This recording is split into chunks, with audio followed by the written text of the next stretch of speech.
and out and on to the field sideline area at first. And I mean, the crowd went absolutely bananas. So there have been electrifying things done in this game. All the time. And, we talked about it a couple minutes ago, Harry. It's not only has there been electrifying things done in the game, things that you don't see, plays, flea flickers, interceptions, bounces, kickoff returns, punt returns, fumbles, returns. I mean, this game has seemingly had everything. But you're right, off the field. Fake punts, all the stuff. But the one thing that these games used to bring that, unfortunately many of the games are not even played anymore. I played in a game in mainland Egg Harbor Township, which is no longer played. And it's a shame because these games are for the community, right? They're for the community to come out. They're for the kids to come out and play a game that had some meaning. And they kind of got rid of them for the one percenters, right? Basically. Yeah. If you're the best team, we want you to play deep into the for the state championship. So they made state championship games. Yep. But there's how many schools that don't make it to a state championship game that this game is their state championship game. So it's, to me, it kind of, took away the spirit of what this game was for. The teams that don't play state championships, the communities that come out and loved this one day to see friends and all that stuff. And part of it was the majesty, the majestic nature of tanks down the street, toilet paper here, doing some things that probably were a little Mischief Night-esque to get ready for the game. That is now all out the window for the 8 teams that are still standing in the state of New Jersey. Mike, this is so well said, what you just did there. And I hearken back to my coach, my late great friend, Frank Campo, because every year we would do the preview show together. And his house was, I'll just say, decorated every year. Nothing, harmful, but very creatively decorated. His trees would be covered in unraveled toilet paper. There were other kinds of, fantastical things done, and he loved it. It was just fun competition. So that is a beautiful thing when you think about, I don't want to say how far people will take it, because it was all good, clean fun. It was never anything that was malicious. Doug, I know you have a reverence for the history of this game. That's just some of the flavor that is so special and memorable. Yeah, I think it's historic, right? It's in the nature of being able to pass those conversations down generation to generation. I mean, I can tell you a personal story. I went to Holy Spirit. My mother went to Holy Spirit. My grandfather went to Holy Spirit.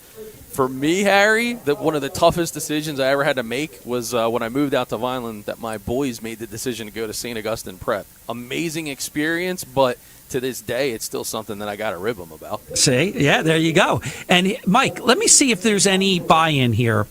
I'm thinking about how Atlantic High Holy Spirit, I mean, it's literally a crosstown rival situation. Doug mentioned earlier about, when Holy Spirit was in Atlantic City. This goes back even before 1926. In 1925, Holy Spirit beat Atlantic City Trade School. So, I mean, there is like legitimate history and rival. Is mainland Egg Harbor Township, 2 schools I love. I mean, my kids went. My son graduated from Egg Harbor Township. So nothing but love. This is not criticism. But was that almost like a forced Thanksgiving rivalry when there really wasn't any rivalry? Well, yeah, and in fact, I had Mike McGarry, who's around here somewhere.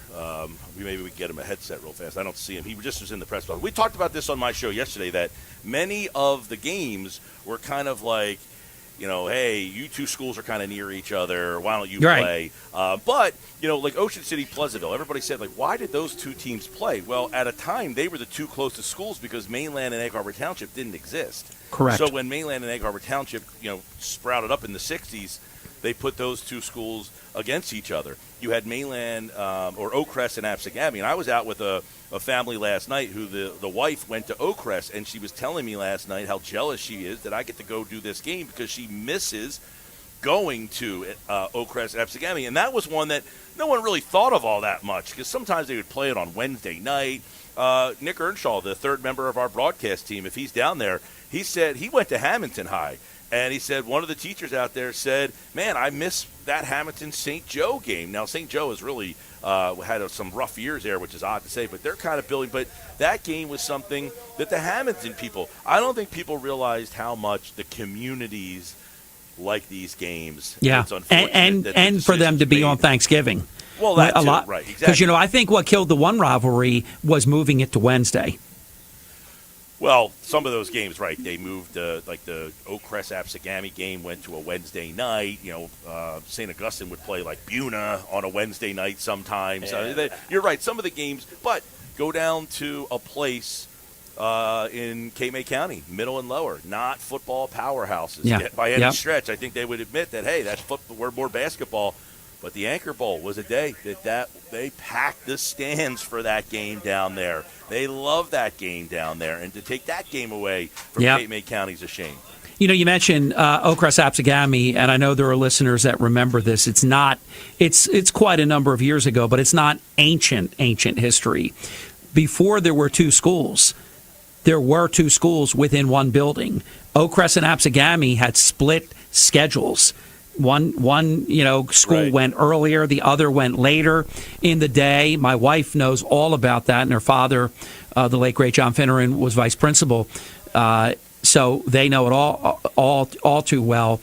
That was so close that they actually shared the same school, guys. Yep, and it's funny because now you have Cedar Creek out there, and earlier, Harry, you asked me about a common opponent. Ironically enough, they both played Cedar Creek this year, Atlantic City and Holy Spirit. Atlantic City played Cedar Creek. They lost that game 45-34. That was their one loss during the regular season, 45-34. Ironically, Holy Spirit also played Cedar Creek this year, and they lost the game 43-33. So the one common opponent that they have, both games were very, very – they both played Ocean City. Atlantic City won that game 26-0.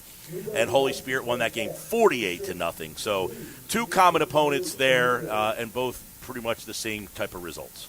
I think you can make the case we have co-favorites today, that neither team is favored for all the reasons that we've discussed in the pregame show.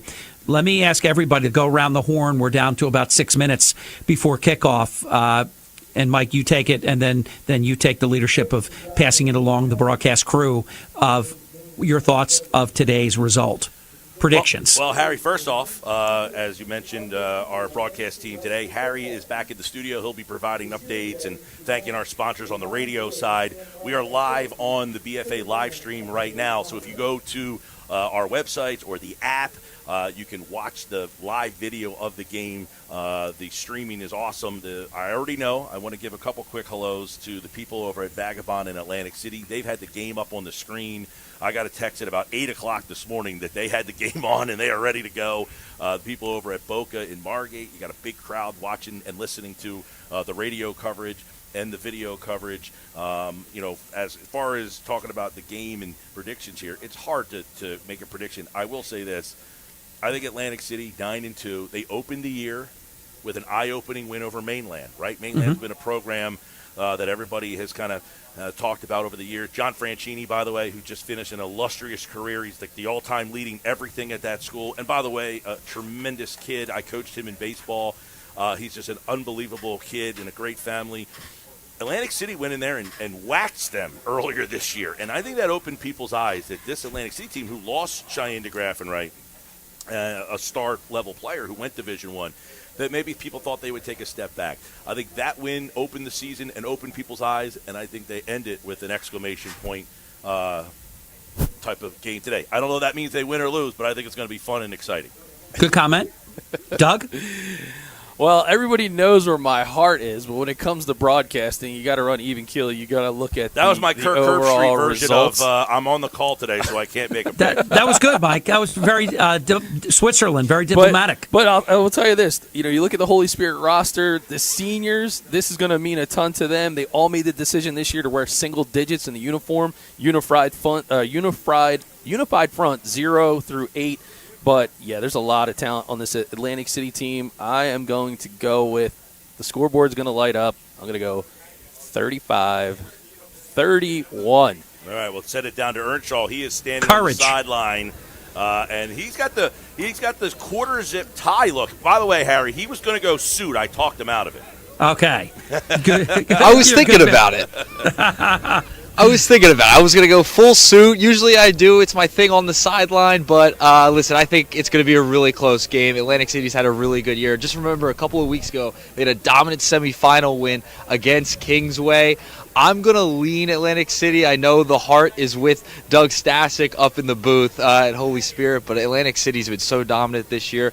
I think you're going to see a lot of fireworks through the air on both sides, on both offenses, but I'm going to go Atlantic City 31-20. Ooh, you even gave a score there. I am very torn because I'm a graduate of Atlantic City High School.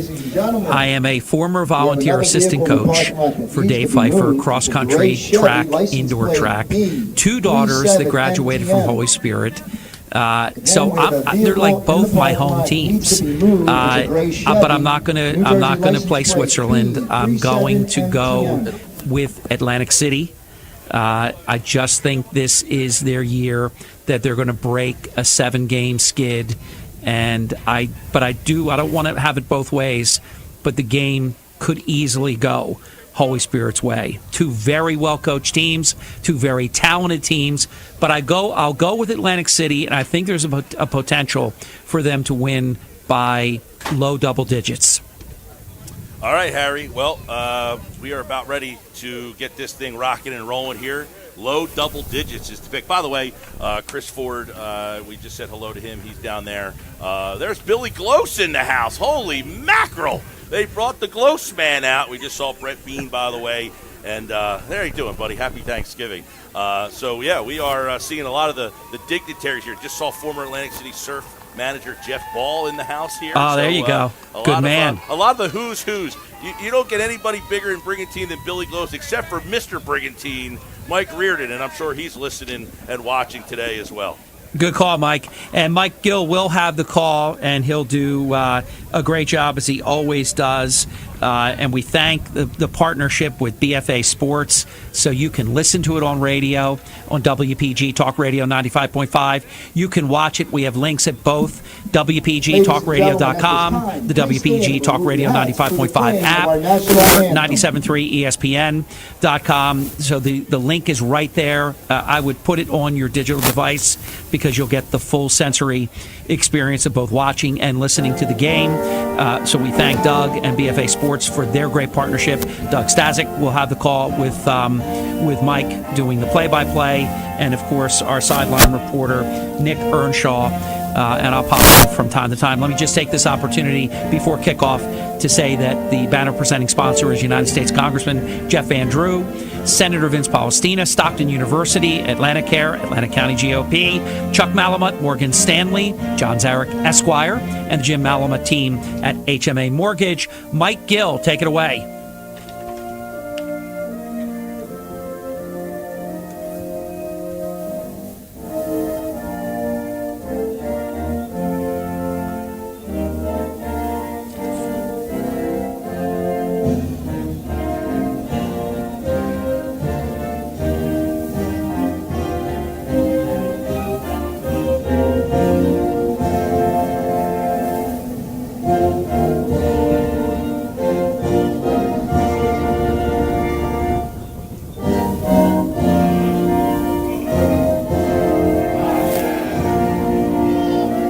Welcome, everybody, to Atlantic City High School for today's Thanksgiving Day matchup, the 97th edition of Atlantic City and Holy Spirit here on WPG Talk Radio 95.5 and the BFA Live Sports YouTube channel. Mike Gill, Doug Stasic, and Nick Earnshaw. Harry Hurley is back in the WPG studios. We are set to bring you today 9-2 Atlantic City, 7-4 Holy Spirit in the final matchup of the season for these two teams. And, of course, we just talked a lot about it, Doug, but Harry asking who's the favorite in this game, not really sure. Both teams really believe they are the favorite for the first time in a while. Yeah, that's a paper thing. I can't say that someone clearly has an advantage. What we're all looking for is an exciting football game.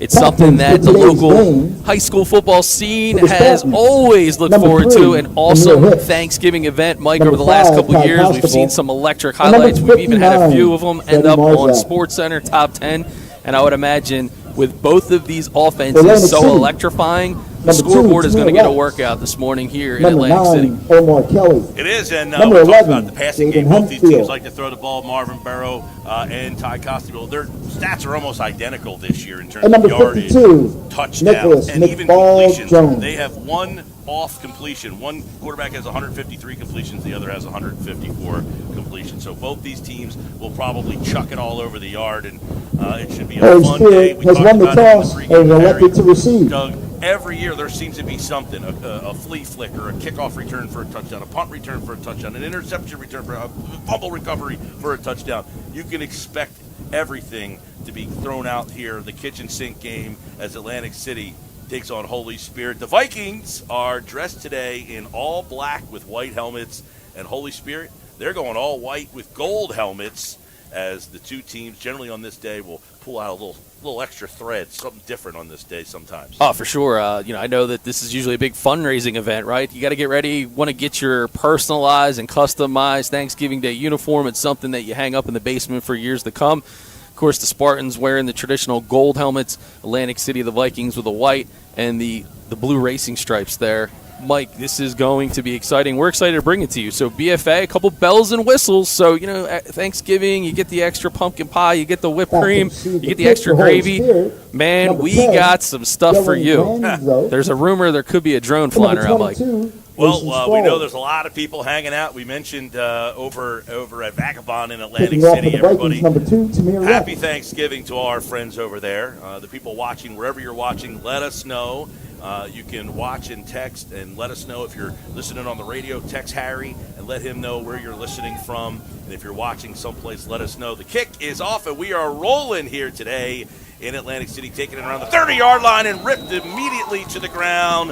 Bostic makes the big stick, and we are starting things off. Holy Spirit will get the football, 1st and 10, moving right to left on your radio dial. And, of course, if you're watching Number 30, the live Samaj video Bostic stream on YouTube at BFA makes the Live tackle Sports, for the Vikings. the Spartans will come out dressed in white, looking Vikings over will take over a 1st Atlantic and City 10, 1st and defense 10 dressed from in their own black. 35-yard line. Ty Costabile, as Doug mentioned in the pregame, pretty much broke all the passing records this year. 2,200 yards, 29 touchdowns, 5 interceptions for the senior.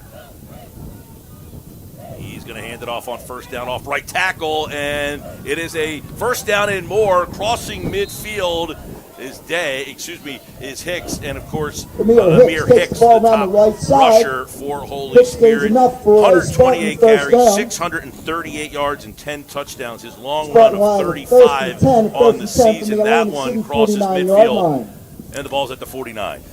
Yeah, nice big, hard running play, Mike, right between the tackles for the Spartans, wasting no time as they move across midfield. 1st and 10 for the Spartans. Shotgun to Hicks, and this time a host of Vikings pushing the pile, including Enid Newsome, the junior, 5'9", 310. Not a guy you want to run into. A loss of 4 Yeah, talk yards, about bringing the refrigerator out on 2nd and Thanksgiving. 14. I mean, that whole defensive 2nd line and had 14 phenomenal push. From their And own Newsome 47-yard making line. a statement early here Thanksgiving morning. Are you a turkey family, a ham family? How you going there? Oh, we're all turkey, bro. All turkey. We actually get that's not true. My sister, sometimes she busts out the ham. But I'm a turkey guy. 2nd and 14, loss of 4. Ball at their own 47. Shotgun. Costabile in the slot, complete. Right there, making the stop is Bailey. As Taylor Cartwright, the senior, led the team in receptions this season. Cartwright did with 41, and that's his first of the day. It's 3rd down and 7. Pick up a 7 on the play. Correction, gain of 7 on the play. Spartans will have a 3rd and 7. A 3rd and 7 from the Atlantic City 46-yard line. Ball at the 46. Must be an interesting situation for Holy Spirit, who does not like to punt the ball all that often. Oh, and rightfully so. Why would you with Costabile? He breaks the huddle, sending 2 receivers to the near side. Now they shift to the far side of the field. That is Cartwright and Graz now. Man in motion to the near side. Costabile The lefty steps up, fires over the middle, and it is broken up and incomplete. There to make the breakup is Kamir Bailey, the senior, and it'll set up a fourth down. Yeah, kind of interesting here, right? Maybe a little bit of early contact, no call. Let the boys play on Thanksgiving. You'll see it here on the Game Changer instant replay, Mike. Good route. He sticks it. You can see it right in the middle of the field. Let him play. Let him play. Sets up fourth down. We'll see what Holy Spirit does. Running out onto the field for Atlantic City is Edgar Camacho. Sounds like a linebacker. Your name's Edgar Camacho. You're a linebacker. Yeah, it's kind of hard to part ways, certainly, with that one. Holy Spirit, lots of confidence here. 4th and 7. Expect to see them spread things out, and they have a trips formation coming out to the left. Two receivers shift and go to the far side. There's a lot of movement in this Holy Spirit offense, and they're going to call timeout as Andrew DePasquale doesn't like the way his offense is setting up. 9:42 left to play here in the first. It's going to be 4th down and 7. We'll bring it to you. Score a winning home sale or purchase with Ryan Jones, your local realtor with the Quinton Group, serving Atlantic and Cape May counties. Find him at thequintongroup.com. Brokered by eXp Realty. For commitment and results that beat the competition, call Ryan Jones today.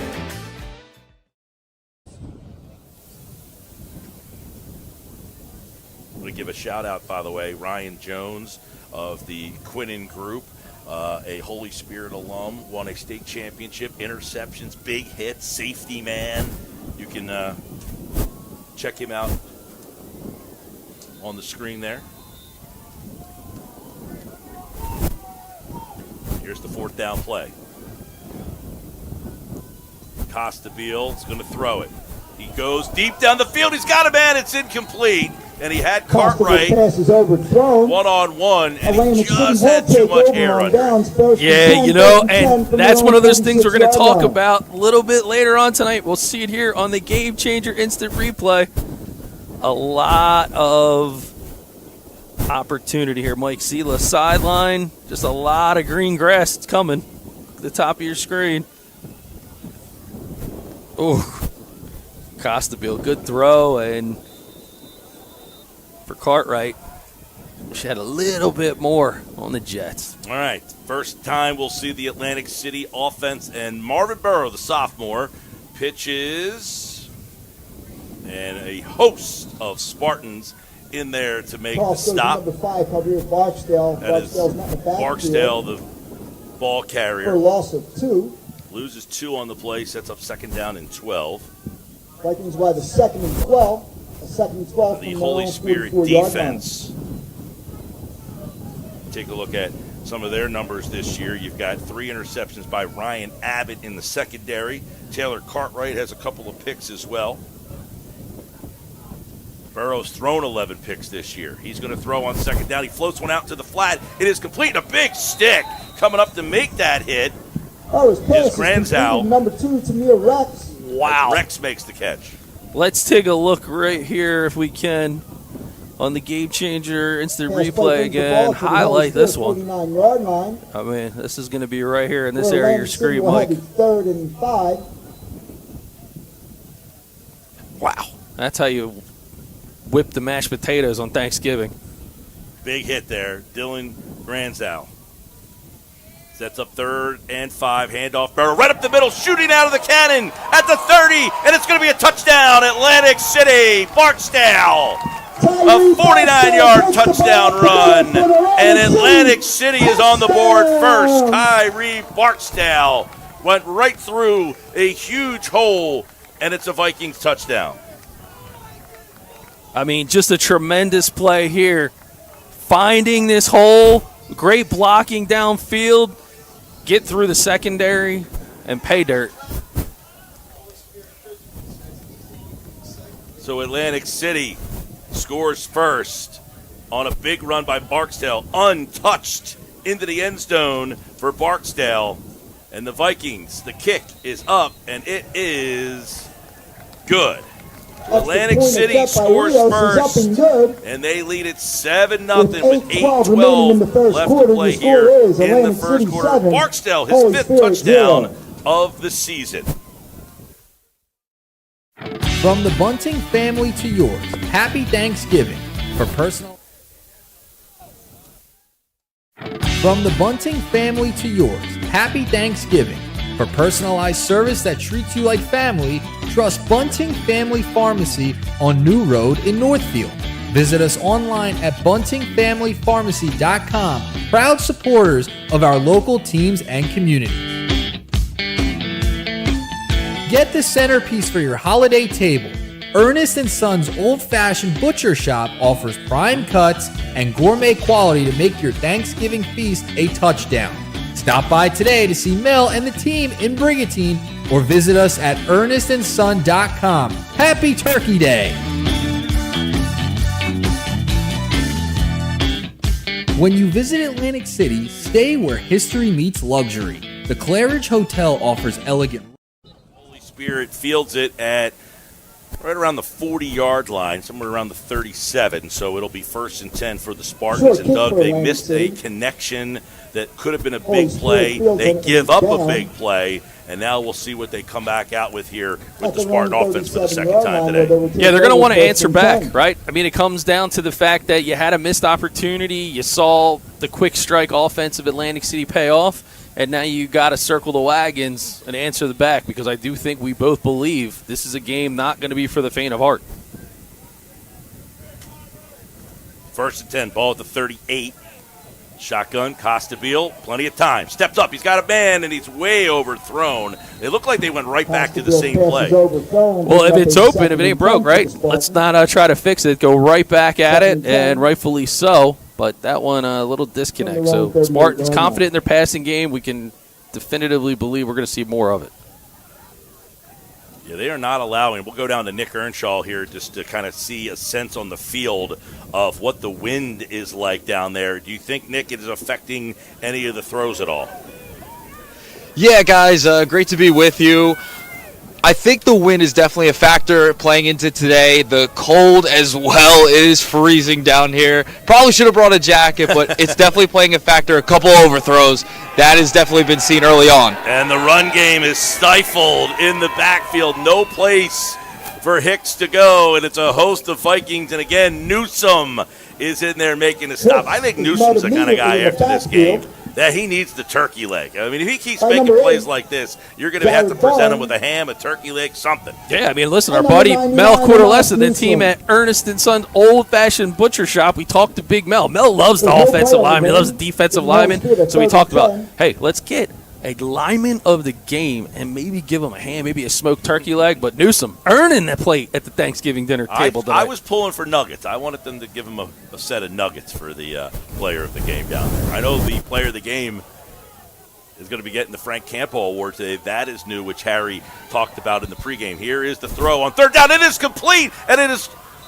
We got whistles and a stoppage. What happened down there? We had a whistle on the play, and it is a false start penalty on Holy Spirit. So the play is whistled dead, but he hit on that same route, Doug. Dylan Granzow, the sophomore, had the man, and you can see it on the Game Changer replay. He did make that play, but the play was whistled dead. Gonna be costly. That's the hard part about it, and in a big way. Well, the question is, though, it seems that they think they have that play there. They have run that kind of route down that right sideline multiple times, so it feels like they think they can connect on that play today. Yeah, I mean, it's a lot like playing in a charity poker game, and you're so confident, you just show everybody at the table what hand you're playing. I mean, hey, Costabille's like, yeah, here, watch this. 3 receivers to the far side of the field. Costabile, empty backfield, takes the snap, plenty of time, fires again. This one's over the middle and through Granzow's hands as he had a step inside there, and Bailey breaks it up. Had him in stride, and this one here, little too long for Holy Spirit, and that is going to be Atlantic City 1st and 10. First and 10. That's a turnover on down. So they got us on the scoreboard in the stadium. The Holy Spirit's going to punt. which is something they don't like to do in this spot here. So it is 4th and 15, ball at the 33-yard line. High snap, punt is off, and it is a good punt to get it off like that. It takes a Holy Spirit bounce back to around the 20-yard line, makes a man miss, breaks a tackle, shakes, and finally taken down is Dante Thompson by a host of Spartans, but he was able to get almost 10 yards on that return and essentially was running 1-on-5 Spartans there. Just trying to create space. It's what Atlantic City tends to do very well. And that's going to take possession now, 1st and 10 at the 30-yard line.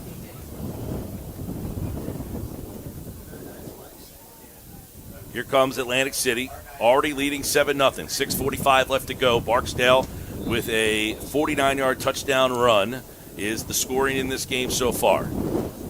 Ball at their own 30. Burrow looks over a 4-man front. Hands off, same play. Barksdale is shot out of a cannon again, and he gets almost 9 yards. Actually, that time they handed it to Chambers, the sophomore, and Chambers gets 9 yards. So they are grooving on the ground right now is Atlantic City with 6:27 and counting here in this one. We've had a lot of running scores sometimes in this game. Holy Spirit dominated over the last couple of years. Last year, 38-7, they were a winner. You can see how far Atlantic City has come just in one season. Burrows, hands off. Again, Chambers gets a first down. He's across the 40, and it'll be 1st and 10 for Atlantic City. Atlantic City continuing to move the sticks here. Got good momentum in the first quarter. Takes the ball up the middle, enough for Atlantic City first down. It's like one of those playground battles, though, Mike. You know what happens where you kind of have the pickup game and you keep running back and forth across the field. If you're that team that has 2 scores and can't answer one back, to put you in a big hole, and that feels like what Holy Spirit may be in store for if Burroughs and Atlantic City can go again. Bounces to the outside. Chambers crosses the 45. Yeah, it's like a game of make it, take it. Yeah. If you don't get a stop, 45-yard line. can't get the ball. Holy Spirit has had the ball twice. They turned it over on downs one time and punted on their second possession. Atlantic City, 2nd and 6, ball at the 45. They lead 7-0 with 5:21 left to play here on Thanksgiving morning. Good crowd still coming in. You got the fence. Look at the fence filling up around the bowl here. Yeah, and the text line is filling up too. I'm going to get overcharges on my data plan this month. Burrow, pitch. Chambers makes a man miss, makes another man miss, and then finally take it down from the backside there. Good play. Stepping in there to make sure nothing bigger happened on that play is Ubri Kurtz. Kurtz and Elwood do a nice job on their pursuit, able to shut down the line of scrimmage in the gap, take them to the ground, and a pivotal play for the Spartan defense brings up 3rd and 5. Trips to the far side, one to the near. Running back offset to the right. Burrow looks, fires. Nope, he is hit, and down he goes. 3 Spartans. Freddie Marzak gets the sack, and that's a name that I think you've heard around here a couple times in the Spartan lore. Yeah, it makes a man like me smile. A teammate of mine was his father, Freddie Marzak Sr., but the junior here, 6 foot, 190 pounds, showing up on the BFA Game Changer Instant Replay. People watching the booth cam, you can check that out through our X handles. This is the look from the booth here at Atlantic City High School. How are you on this Thanksgiving morning? We appreciate you checking us out. Don't forget the YouTube and the radio feed as well. That kick is high, and it is spinning backwards, and it goes out of bounds, and that is basically, and there's a flag right around the punter, though. If we can get that, there's a flag right where the punter is, and that is Dante Thompson. And it looks like, man, the Eagles game last week, you had a roughing the punter and a running into the punter here. Well, the special teams players get special treatment sometimes, Mike. So running into the kicker, it's a 5-yard penalty, which is going to make it 4th down and 2 still. So I guess Atlantic City will punt it again, but just from 5 yards further up. But that punt literally went up and kind of blew backwards. We'll have to get Nick whether or not the wind, did the wind get that ball, Nick, or was it tipped? Oh, absolutely. Absolutely, guys. The win is a major factor. You saw earlier, just a couple plays ago, the referee was putting the ball at the line of scrimmage. The wind kicked the ball down the field a little bit. So on that punt as well, there was a big factor. 4th down, here's a punt. They get it off quickly, and just to get it off was a good win there. No returner back deep for Holy Spirit, and the ball just kind of dies down right in front of the 30-yard line at the 31, and it'll be 1st and 10 for Holy Spirit as the Spartans will take over for the 3rd time today. They trail 7-0 here on WPG Talk Radio 95.5 and the BFA Live Sports YouTube platforms. You can listen to the game if you're driving from family to family, maybe saying hello to somebody, dropping off a little bit of, pumpkin pie. What kind of pie you going with today? What's the pie situation? Pumpkin pie is mission critical, but so is Cool Whip. I'm a Cool Whip versus the Ready Whip guy. If you put Ready Whip in front of me, it's fisticuffs on Thanksgiving. Shotgun. Hicks, down he goes. Big tackle. That's a nice stop in there. Making the play is Kyrie Barksdale, who has a touchdown and now a big tackle there. Earnshaw, are you a pie guy? Are you going pie? Yeah, absolutely. You got to go cherry pie. Cherry pie. Cherry pie. That's a Gen Z type of answer right there. Cherry pie, I mean, that's probably the lowest of the totem pole. Yeah, cherry pie. Yeah, cherry pie. Gen Zer. That's what happens, Well, listen, shout out to some of our family. Speaking of guys that get it done on Thanksgiving, wishing Joe Bunning and his family at the Bunning Family Pharmacy, sponsors of today's game, does a tremendous amount in the community. I know he's out there watching. Costabile throws. It's complete low throw and nice catch on the far sideline. Making the grab. It looks like Cartwright. Pass is complete to Taylor Cartwright. So Cartwright with that's a tough play there. Goes all the way down low. Shoestring catch makes it 3rd and about 3, maybe 2 for Holy Spirit. 39-yard line. Cherry pie is definitely low on the totem pole. Oh, man. How about you? You're not like a pecan pie guy or something, are you? No, but sweet potato pie? I'm a key lime pie. I definitely go key lime pie, apple pie, peach pie.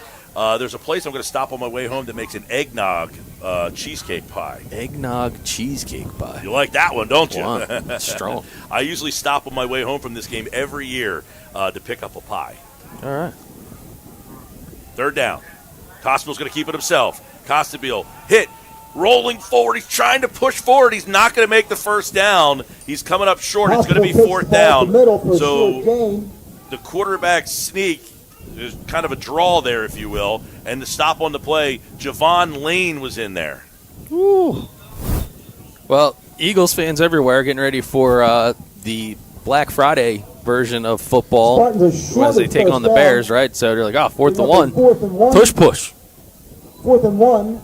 I mean, we've seen Costabile's ability to run and throw. My girlfriend just texted me, you better hope that pie place is open on your way home. Number 18, Javon Lane. I got a backup plan. All right. Trips formation to the left for the Spartans. Costabile in the gun. He's going to throw, and it is incomplete. No flags on the play. And again, Bailey in there to make the stop. It looked like he was intending that pass to Dante Franchini. And we mentioned John Franchini, who just finished up his career at Mainland, his brother Dante, the intended receiver there. Atlantic City will have a first So Atlantic City will get the ball now, 1st and 10, and in really good field position. You punting in that spot? I think the concern is trying to not give Atlantic City back the football. So you're trying to convert, keep the ball going. You're going to trust your defense. Would you rather give them the ball where it is now or back maybe? I mean, they do have, I think, the wind at their back in this situation. That first shot we saw of the wind, I mean, I thought we had a chance to catch that first punt. Hands off the left side, running through a man, still on his feet, hits the corner, runs through a man and out of bounds into the 18-yard line. A gain of about 35 on the play, and another 1st down as, breaking some tackles and making men miss for Atlantic City there. Whew. You'll see it right here on the Game Changer Instant Replay, Mike. I mean, look at this blocking and look at this lane. First and 10 from the Joe Rios, by the way, that's the 3rd different ball carrier who has really picked up some chunk yards. You got Barksdale, Rios now, and he is hit and brought down at the line of scrimmage. Good play. Good Rios tackle on that ball play the right by side Ty for a short Costabile. gain. Costabile, of course, the quarterback, also playing Gain of safety, 3, having to bringing come up up a and make that 2nd and stop. 7 That's for not the a Vikings. stop and a hit that a quarterback's going to want to have to make. A 2nd and 7. Second down and From 7, the gain Holy of 3 Spirit for Rios. 14-yard line. 35 seconds left to play in this first quarter. And I want to say hello to everybody out there on Thanksgiving, wherever you're listening on the radio. I know a lot of people traveling right now. And if you're watching wherever you are on YouTube, through the BFA YouTube channel, it is Atlantic City Holy Spirit. And Rios is hit, and he is dragged down in the backfield in a nice play in the interior of that line. And the big play there was made by Rios Chase is met immediately Carrier. in the backfield by number 55. What a way to close out quarter number 1. Vikings lead 7-0. You're watching BFA Sports and listening to Bringing WPG. up a 3rd and Harry 12 Hurley, for the let's send it Vikings. back to the studios A 3rd and of 12 WPG from the Holy 95.5, Spirit and thanks some of 19-yard our line. radio sponsors. Elevate your appliance game. For the best selection and local service in South Jersey, trust Anchor Appliance. We deliver and install fast so you can focus on the game. Anchor Appliance. AnchorAppliance.com, anchored in your community. Ready to score your dream home on the coast? Go with the local expert. Contact Michael Reardon, known as Mr. Brigantine Realtor. He's your game day MVP for buying or selling in Brigantine and Atlantic County. Find him at MrBrigantine.com or call 609-339-6004. That's 609-339-6004.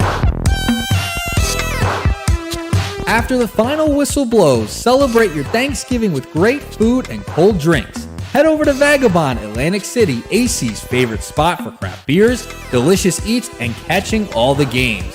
Find them right off Albany and Trenton Ave or vagabondkitchenandtap.com.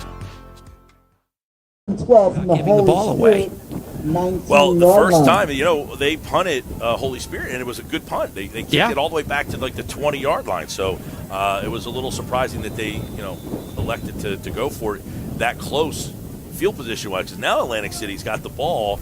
It's 3rd down and 12, but they are in a spot in the red zone here. Play action. Burrow is hit as he throws. It's complete into the flat, jumps over a man, and then falls forward is Kenai Austin, but he's going to be short of the first down. It is going to set up 4th down and about 4 right now. And I would imagine Atlantic City's going to go for it. They have had all sorts of problems in the kicking game, although they did kick the extra point earlier. Bring up a 4th down. Ryan Scott is 4th the and kicker. 5. Let's see. Are they going to try And the the field Holy goal? No. Spirit Burrow is 12-yard out line. there in a shotgun formation. Shotgun for Burrow. Trips to the near side slot, and one split out wide. Burrow's going to throw. He fires. It is incomplete. In and out of the hands. Boy, he looked like he almost brought that thing in. That was Tamir Rex, who could not corral it. And it looked like he had it. It looked like he was almost making a good circus catch here. Yeah, see it here on the Game Changer instant replay, Mike. Double pump. Kind of just was looking to sit down there on the ground, and the ball kind of moved a little bit away from Burrows, but a good throw. So they turn it over on downs, and Holy Spirit will now take over. 1st and 10, though, ball at their own, it looks like the 12-yard line is where they will start this drive. 7-0 start of the second quarter. Atlantic City leads over Holy Spirit. A huge turnover there for the Spartan defense, for sure. Keeping Atlantic City out of the end zone there on that one. I want to wish a happy Thanksgiving to our friends at Anchor Appliance. Chuck Durr and his team up there at West Creek, serving all of South Jersey. Hicks to the near side, tripped up. Nice play. Man, nice play again. Bailey has been all over the place there today. The senior corner has made a ton of plays on defense. For gain of 7, bringing up Yeah, he certainly has. I mean, end-to-end, they're doing a great job defending the sideline. For Atlantic City, number 4, Tamir Bailey. And more importantly, it's really forced Holy Spirit to throw the ball maybe even a bit more than they're accustomed to. They're trying to get favorable matchups in the secondary, and you're going to see the Spartans break the huddle with a slot formation top of the screen to the left, and they are really spreading the field out. Snap there. Costabile, he's going to give it inside. It's going to be real close to picking up a first down. Hicks takes the ball up the middle, and that's for a Spartan first down. Gets a first down for Holy Spirit. Spartans have a So first and 10. Ball at the 19-yard line for Holy Spirit. Or, excuse me, the 23-yard line. Tackle for Atlantic City, number 8, Jared Barnes. So Costabile taking a couple shots. Now they're going in the opposite direction. We'll see if they take more shots down the field going in this direction. 2 receivers split to the far side. Running back Hicks offset to the left. Costabile, plenty of time, throws, and it is high and wide, intended for Cartwright, and a flag comes in late here, and it looks like they're going to get Ahmad Chambers for some interference there. That flag came in a little late there. Well, I'm usually the one late on the laundry, if you would ask my wife, especially around the holidays, Mike. But that was certainly very late. That one didn't make the dry cleaners. That'll be a 15-yard penalty. 15-yard penalty on that. Down. And we'll move it up for Holy Spirit. Now they'll end up with the ball on the 38-yard line. And it's first and 10 now for Holy Spirit at the 38. Spartans have a first and 10 at first and 10 from their own 38-yard line. We got a whole bunch of people we want to thank throughout the day here.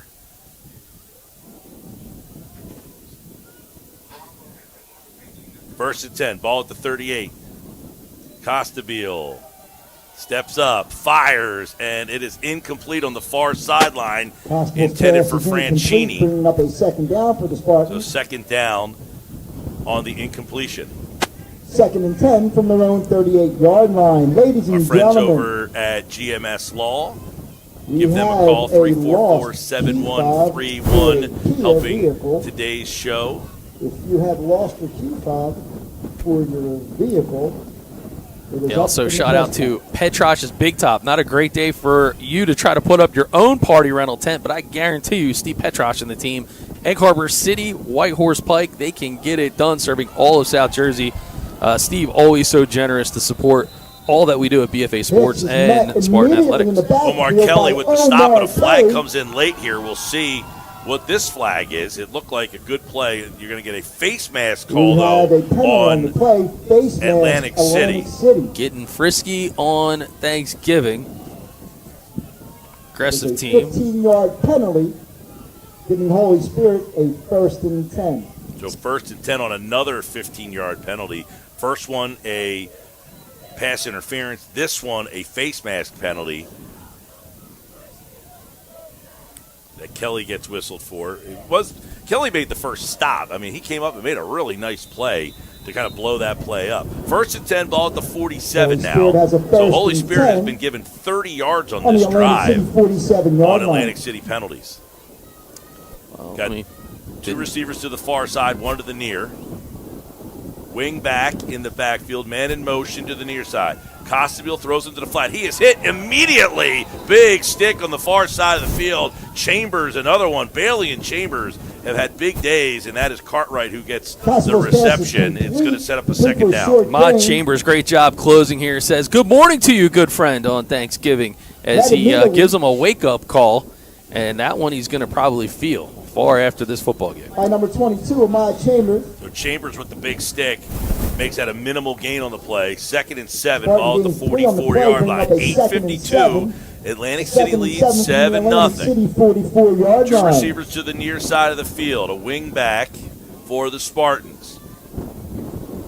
They hand it off. Left tackle, big hole, and some more room. And then finally, short of the first down, it looks like they're going to be just short. And that is Mason Sproles, the freshman, getting the carry in this Thanksgiving Day game. Usually a day you think about seniors in their final day, but a freshman getting the call and a carry in this one. Little diaper dandy action, as Dick Vitale would tell you, as we head into college basketball season. But, hey, everybody wants to get into it. Talent, like, doesn't matter what year, what age, put them on the field.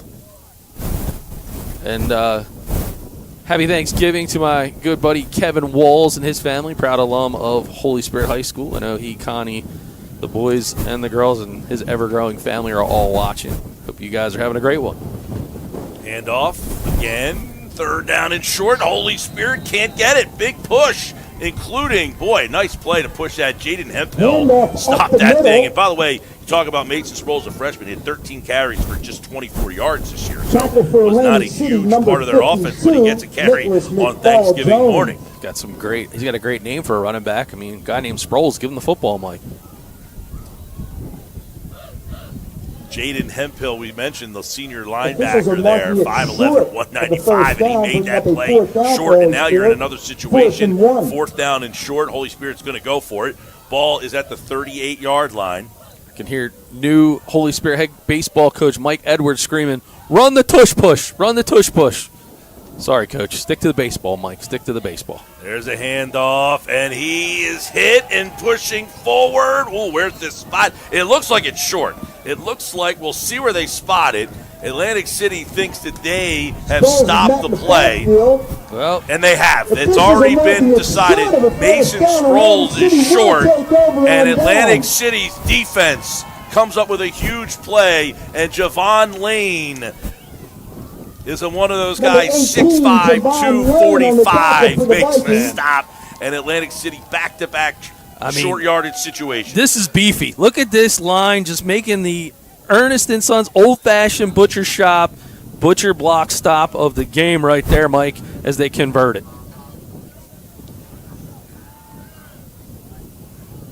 Vikings take over first and 10. All right.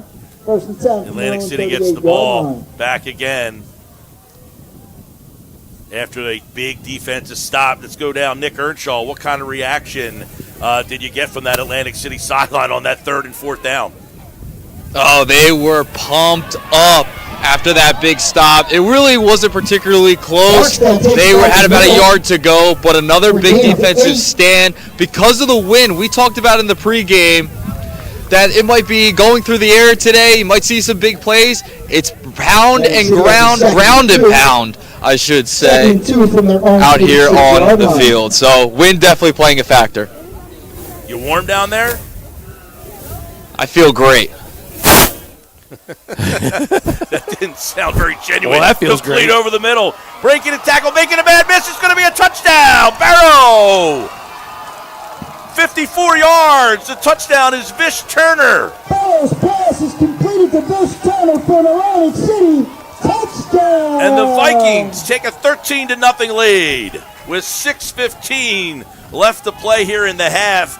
It is Burrows to Turner for pay dirt. True, baby. This is how you get cooking right here on Thanksgiving. Burrows doesn't even hesitate. Knows exactly where he's going with the football. Great route across the field, hard slant, gets through the secondary. And how about this? Another shake and bake on Thanksgiving morning. Scott's kick is blocked, and Holy Spirit keeps it at 13 with the blocked extra point. But with 6:15 left to go, Burrows with the touchdown pass for Atlantic City to Turner. It is Burrows' 28th touchdown of the season, and he hits Turner with the score, making it 13-0 here on the BFA live stream. Harry Hurley, we'll send it back to you, thanking all today's radio sponsors. Thank you very much, Mike and Doug and Nick. Great job. We do thank our banner presenting sponsor, always so incredibly generous, United States Congressman Jeff Andrew, New Jersey Senator Vince Palestina, Stockton University, Atlanticare, Atlantic County GOP, Chuck Malamut and the Malamut team at Morgan Stanley, John Zarek Esquire and the Jim Malamut HMA Mortgage team, Atlantic City leads, Holy Spirit, 13-0 on Thanksgiving Day. Mike.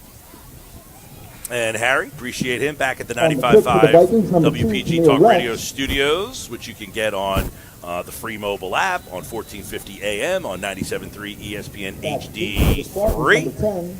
And if you are on their website, you can watch this game thanks to the BFA sports team. Rolling kick picked up by Cartwright, and he is slammed to the ground. Boy, he got picked up and delivered. That's the kind of tackle that they teach on day one. Pick the guy up, drive through, and a big stick there as Jonathan Parker Jr., the freshman. That was textbook tackle. Well, wrap them up and drop them. It's exactly what you want. Fundamental football at its finest. Hey, Mike and Doug, Atlantic City has not enjoyed this kind of lead in many, many years. This is new ground. Yeah, they are in a new territory here. I think they were up 7-0 in the game last year, but I think they scored first, and that was it. And they gave up 38 unanswered in that game. But this one, they're up 13-0. Holy Spirit with the ball has struggled. They got 30 yards in penalties last time. Costabile going for Cartwright, and a little feet tangle down there. Tangled up to Tamir Rex and Taylor Cartwright. Yeah, Cartwright did a showing the senior veteran move, right? Lean in a little bit as you're running the route. The official, the back judge, wasn't going to have it. Good defensive coverage by Atlantic City. Now under 6 to go in the half number 1.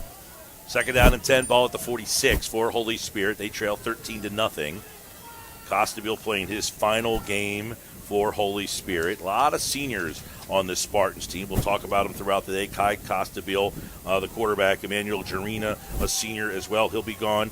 Moving on is Taylor Cartwright as well. Jordan Gonzalez is a senior. We've called a lot of those names today already, especially Cartwright. And, of course, here's Hicks, and he is hit, and not a lot of running room for Hicks, who is also a senior. And it is going to set up a 3rd and long again for Holy Spirit. Just a short gain, and they're going to be right around the 50 at the 49-yard line. So 3rd down and about 7 or 8 from the 49. On the tackle for Atlantic City, number 5, Kyrie Barksdale. I want to say happy Thanksgiving and good morning to our good buddy, Mr. Brigantine, Mike Reardon over there. I don't know if he's hanging out today, but is he at the game today? He told me he was going to be at the game today. He might even be here. If you see Mr. Brigantine, Mike Reardon, happy Thanksgiving. I saw him DJing over at the Cove last night. He was playing all your hits, all your favorites. Yeah, he's been busy, man. You're looking for a great place to short getaway. Brigantine Real Estate, Mike Reardon, the guy to go to. Completed pass on the far side of the field, the near side of the field. And there's Cartwright, so they connect again today. Taylor Cartwright comes in with 41 catches for 638 yards and 7 touchdowns. That's their big play guy, is along with 56 this year. And that one is a first down for Cartwright. Yeah, I saw Mr. Brigantine DJing at the Cove last night, and looked like a good crowd over there on the Thanksgiving Wednesday night. Did you do the Wednesday night before Thanksgiving thing? I can see you probably out till 2, 3 in the morning. That used to be the case, but since we've been doing these broadcasts, my Wednesdays before Thanksgivings are quite busy to ensure that I keep the local liquor store establishments happy on Thanksgiving Day itself. Fakes the handoff. Costabile, no place to go, and there's Lane and some friends hanging out together at the point of attack, including Tariq Ransom, the junior. 6'2", 290. That's a big front for Atlantic City. Whew. Yeah, it is a big front for sure. They do a great job of controlling the line of scrimmage, and this is why Harry had brought it up, right? When's the last time we've seen Atlantic City with a 13-0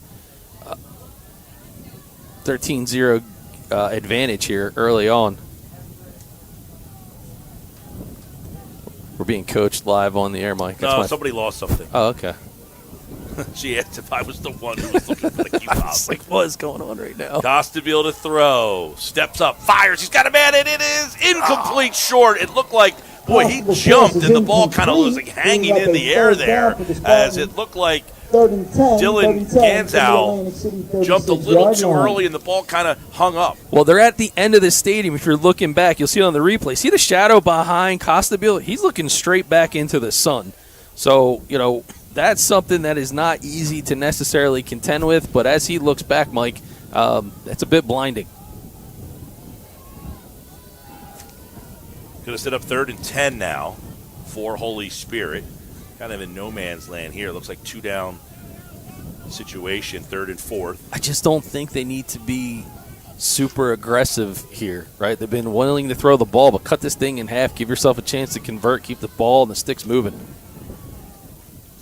And a snap goes over Costabile's head. He's going to fall on it, but way back into enemy territory. He slides on top of the ball all the way back around the 45-yard line. And it is going to now go from 2-down territory to punting here on 4th down. 4th and long for the Spartans. That's a tough spot to be in. There's not many plays in any playbook that are going to help you out in this situation. So it looks like they're going to call a timeout of sorts, try to figure out what the best plan is here. Clearly, you would think they want to kick the ball, but when we saw Atlantic City try to kick from this end, it was a bit disastrous. Yeah, let's ask Nick, which way down on the field is the wind kind of blowing? Yeah, so the wind is kind of blowing towards the Atlantic City sideline, and if you notice on that incomplete pass going down the field by Costabile, the ball kind of died, and that's why you had the receiver kind of jump up and stop. So it's definitely playing a factor continuing out throughout this game, and it's helped out Atlantic City. Well, they'll get the ball back here, it looks like. At least there's the punt. And it is high, wobbling towards the Atlantic City sideline, and that is going out of bounds. We'll see where they mark it. It looks like they're going to get the ball back right around the 45-yard line. So that's about a 10-yard difference from where the ball was spotted and where that ball went out of bounds. So really only a gain of 10 on that punt there. Yeah. On the Atlantic City. There was nothing good going to come out of that. I think we talked about it prior to the snap. So at this point, it's bear down. Play defense, try to get the ball back, and see what you can do. Holy Spirit desperately trying to hold the edge here so they can try to get on the scoreboard.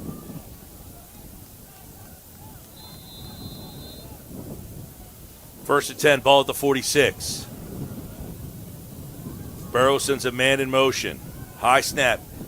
Pitches it. And good pursuit and a tackle, taking down Jalen Day in the backfield. The Spartans sniffed that one out. And a good tackle on the play there by Brady Colby. Thought I saw a flag on the play, Mike, but perhaps not. There is one on the far side. It looks like right on the 50-yard line on that far side of the field. Atlantic City's clapping their hands, and they think it's on Holy Spirit. We will get the call here in a second.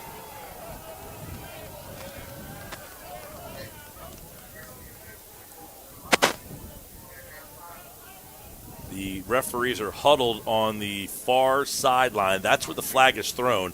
You can see there's the officials. Right around there on the 50-yard line is a little yellow hanky. So there had to be something in that secondary. And I guess our head official is not mic'd up here in the stadium, but it's an unsportsmanlike. There you go. It is unsportsmanlike on Holy Spirit. Two unsportsmanlike. 2 of them. Wow. That's going to be costly. On the Spartans. I mean, Atlantic City just sounded like they were going holiday shopping. A lot of cheering. They just got a 2 for 1. Critical tipping point, guys. I mean, if Holy Spirit goes down by 20, wow, that would be that'd be quite something. Big spot here. Remember, Atlantic City has huge. A couple penalties themselves that gave Holy Spirit 30 yards. Spartans were not able to capitalize on those 30 yards and penalties on that drive. Now we'll see where they mark this ball for Atlantic City. They still have 3 minutes and 30 seconds left here in the first half. Talk about big plays in this game. Atlantic City has 2 touchdowns. Both of them are about 50 yards each. One with 54, one for 49. So we've had a lot of big offensive plays from Atlantic City. And now they are taking this ball from the 46. Wow. And they are jogging it all the way down from their own 46 to the Holy Spirit. Looks like they're going to put this at the 32.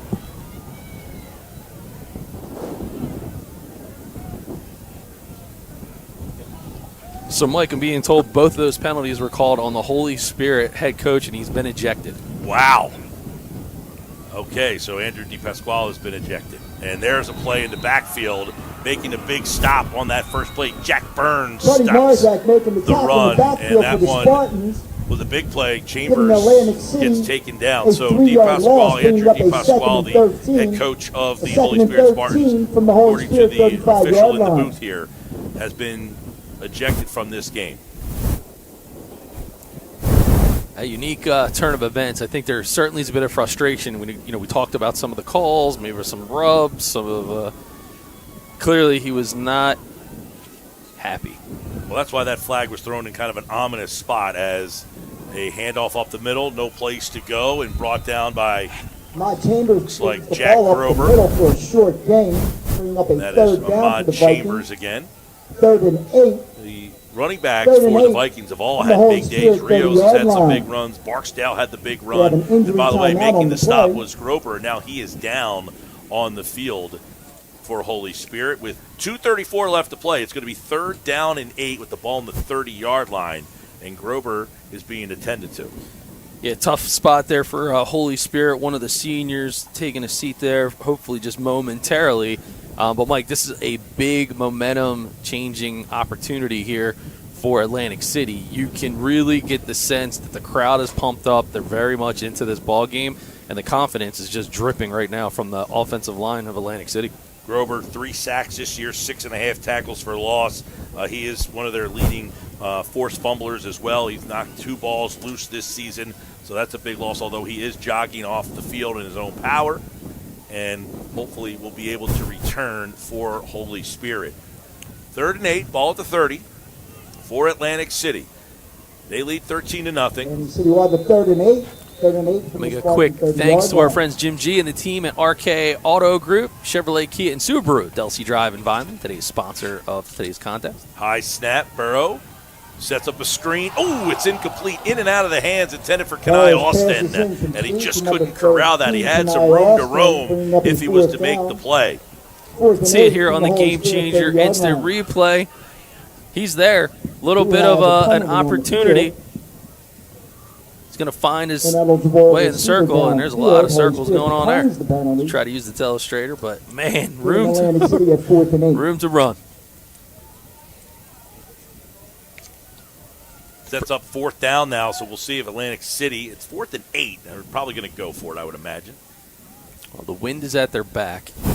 The way They- the offense has been producing. They had an extra point blocked earlier, then they had an extra point that was good, barely.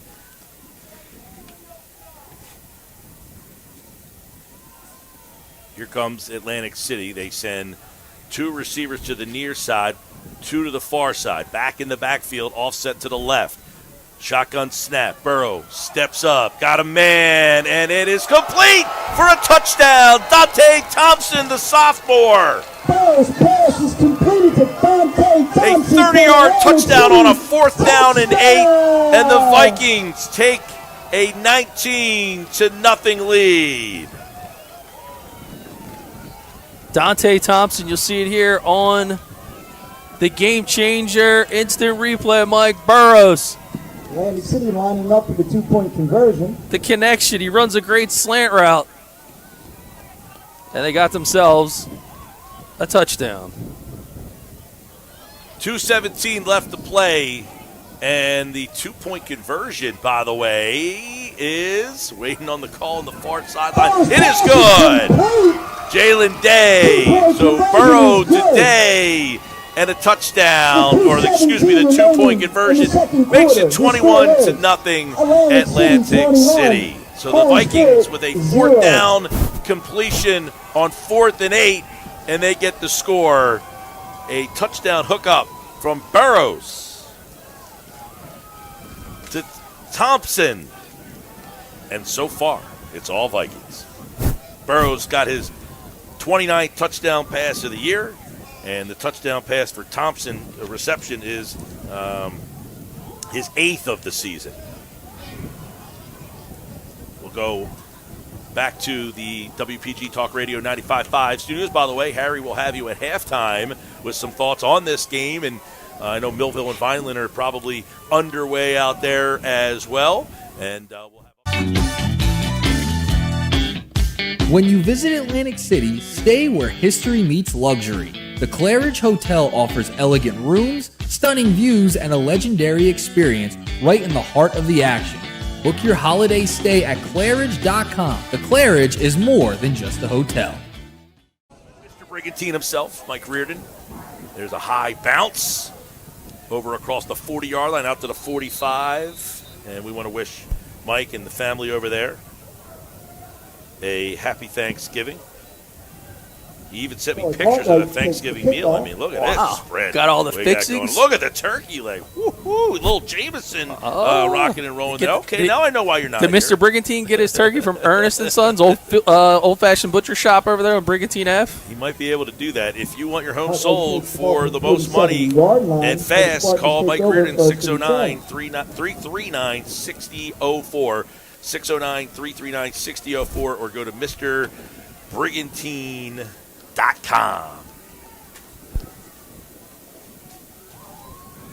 This is a must-score drive for Holy Spirit, down 21-0. And first down, they pitch it to the outside. Hicks, Hicks not a lot of ball down room. the left side for a short gain, bringing up a second Down on a gain of 5. Ball right around the 50-yard line. Clock continues to roll. 1:55 left to play. Here in this first half, coming up, the Vikings will get the ball to 16 start. 4, bring up a second and 6 for the Spartans. Second and 6 from the Atlantic City 49-yard line. Spartans need to get on the move here. Time is not on their side.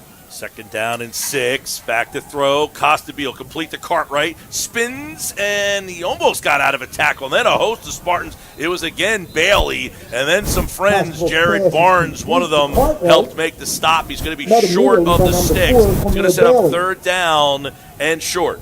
Clock continuing to go for Holy They play Spirit. short of the first Have a down, couple bring up timeouts on the 31. clock, but they don't seem inclined to want to use them right here. 31 from the Trailing Atlantic 21-0. City 44-yard line. Mike Gill, Doug Stasic, Nick Earnshaw is the third member of our team. He is down, warm as can be on the field.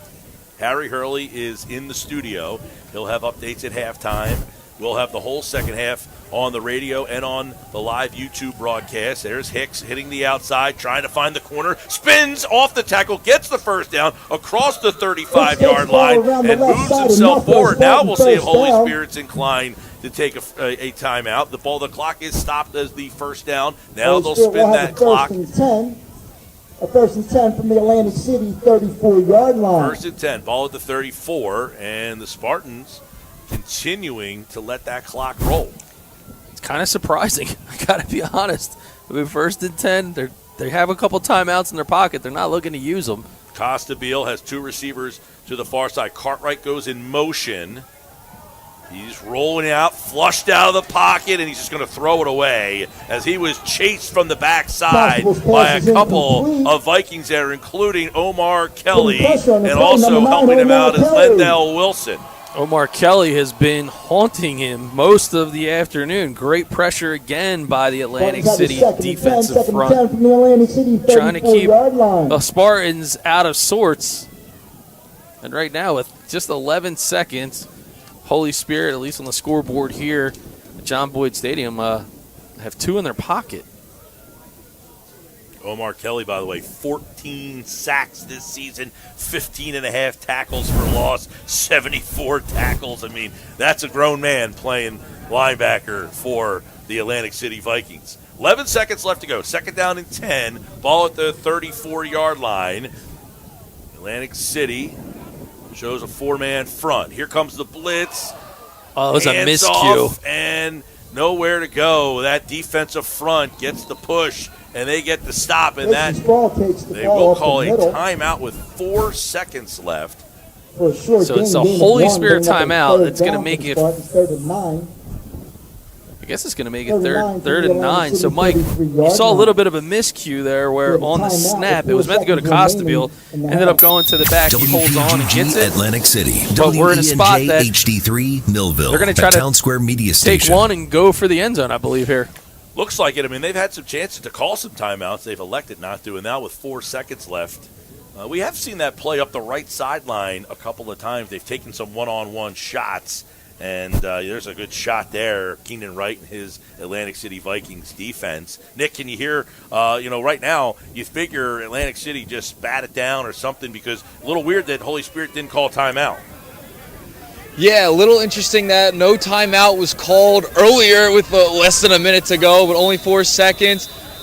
They're going to try and get one more play off. Here it is, the final play of the half. Costabile steps up, fires towards the end zone. It is bouncing short. It was well short of the end zone, and that will be the final play of the first half of the game. With the score, Atlantic City 21, Holy Spirit nothing. It has been 3 big plays in the game for Atlantic City. A 49-yard touchdown run from Barksdale, a 30-yard touchdown catch from Burrows to Thompson, and then a 54-yard touchdown pass from Burrows to Vish Turner, and they are the 3 scores in this game. 3 big plays by Atlantic City. They will get the ball back, I believe, to start the second half. And we'll bring that all for you here on the radio, on WPG Talk Radio 95.5, on the video side, on BFA Sports YouTube channel. You can check out the audio, the video. We want to thank everybody out there listening and watching the show today. Hello to everybody watching today. Nick's down on the Vagabond field in with Atlantic City. Coach and Wright. let's send it down to Nick Earnshaw, who's got Coach Wright.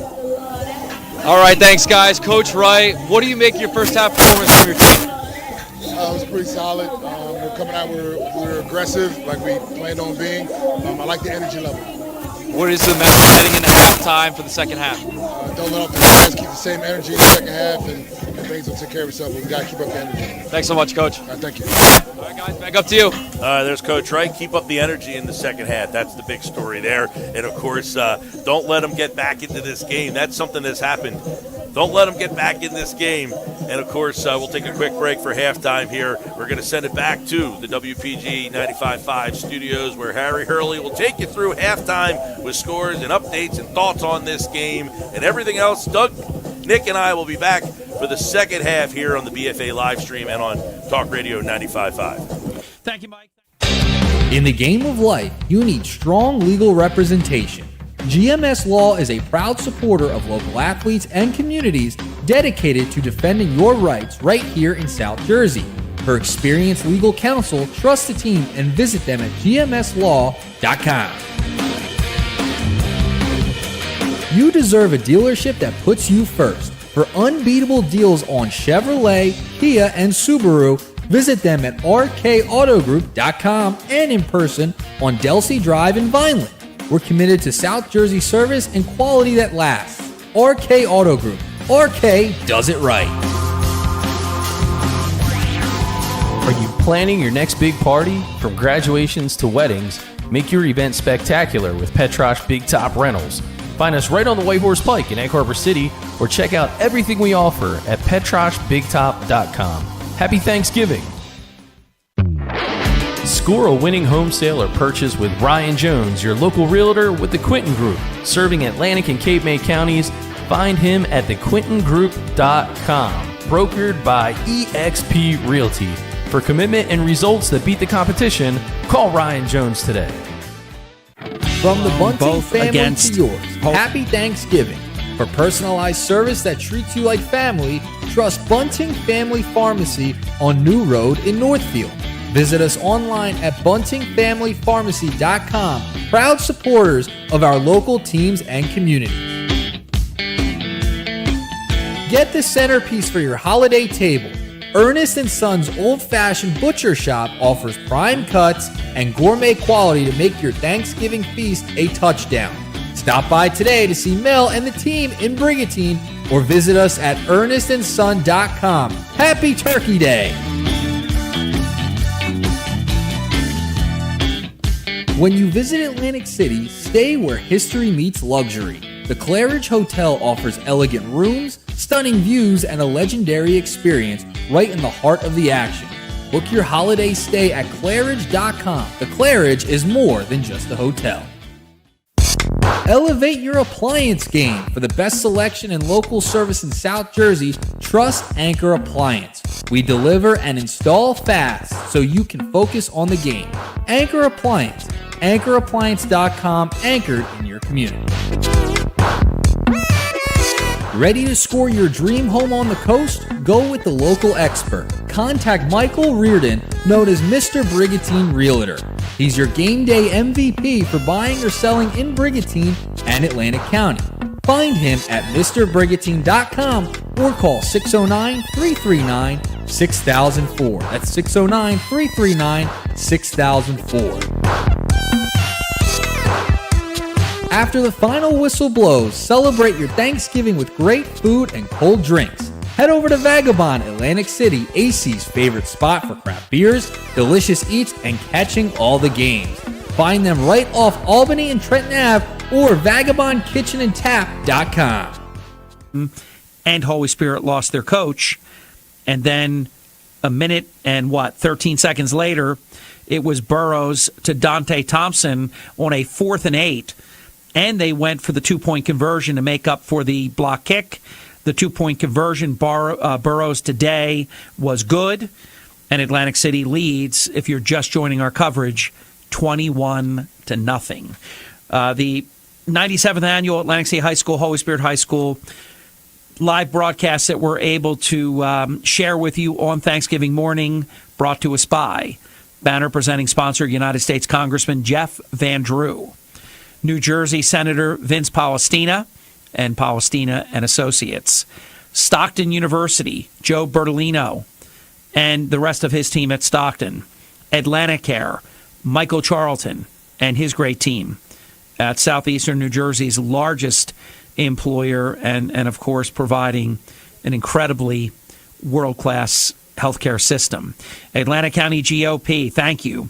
Chuck Malamut, my early in the morning official financial advisor for 34 years. Chuck Malamut and the Malamut Group at Morgan Stanley. Criminal defense attorney John Zarek, Esquire, and the Jim Malamut team at HMA Mortgage, making it possible for us to be here uninterrupted for all these hours. We've been on since 8 o'clock this morning with the interview with Mark Reardon, Andrew DePasquale, Jay Hurley, who was from Atlantic City High School's graduating class in 1975, a Hall of Famer, and the president of the Atlantic City High School Athletic Hall of Fame. And that was a very listenable hour. We did the 9 o'clock pregame show with Mike Gill, and we were joined in the latter portion of the pregame show by both Doug Stasic of BFA Sports and also Nick Earnshaw, who's doing a great job on the sideline reporting. I thought it was great being able to grab the head coach, Keenan Wright, with some comments about what did they do? Well, what did they do? They were aggressive, Coach Wright said. What do they need to continue to do in the second half? They need to continue to be aggressive and not let Holy Spirit get back into the game, said head coach Keenan Wright. You have to credit him because he took a program over that was at near a point where we used to hear even whispers that maybe even on a Thanksgiving Day game, there wouldn't be enough players. Of course, that never came to that, and I always felt confident that Atlantic City would field a team, and they did. This was a particular year when their season was over, Holy Spirits was continuing, and Atlantic City did indeed field a team, much as I predicted and thought that they would, and they gave a good accounting. But they have to be thrilled because they have not tasted victory. However, let's not forget, now they didn't make it to halftime with a 21-0 lead, but you got to play the game. You have to play the game because many people thought, and I think it had been like 25 years, when the Eagles had a 21-point lead, they hadn't lost in decades. And of course, and that makes tomorrow's game against the Chicago Bears at Lincoln Financial Field so incredibly important because they yacked up a 21-0 lead. See, I thought it was a big deal. In the Eagles and Dallas game, Dallas got a touchdown late in the second quarter. Holy Spirit was trying, and they had made positive gain, and they were in, I think, at around the 30-some yard line, and they were trying to get a score in before halftime because Atlantic City is going to get the ball back to start the third quarter. So it was a big deal for Dallas when they got the touchdown and made it 21-7. Had they gone into the halftime down 21-0, they likely would not have been able to come back and win the game. But they got it to 21-7. Then they had possession, and then they make it 21-14. Now it's a game again, and anything can happen, and it did. And then you know what happened. They went on to lose So I'm sure one of the things he probably might even use in the locker room right now, Coach Wright telling his team, hey, the Eagles last week had a 21-0 lead, and we know how that turned out. So it is a test. Holy Spirit is going to have to do it without their head coach, Andrew DePasquale. That's always very, very challenging. You lose your head coach in at any level. You ever see when a program hires a winning coach and they go on to win?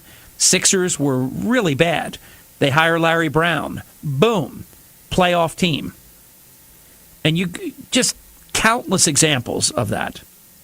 I can't say necessarily Bill Belichick in North Carolina, but he's a winner, and he'll probably find a way to turn that around if he stays for any length of time. I'm sure he has a out in his contract if he gets a head coaching position in the NFL. But the point is, coaching really matters. Who the head coach is really, really does matter. And Holy Spirit, this is a tough lift under any circumstances, compounded by the fact that they've lost their head coach, Andrew DePasquale, ejected from the game at 3:30 left in the second quarter. A little bit about what's happening. This is the 97th annual Atlantic City High School, Holy Spirit High School, Thanksgiving Day game. So 97 years. In the first 96 years, Atlantic City has won 52. Holy Spirit has won 40 games.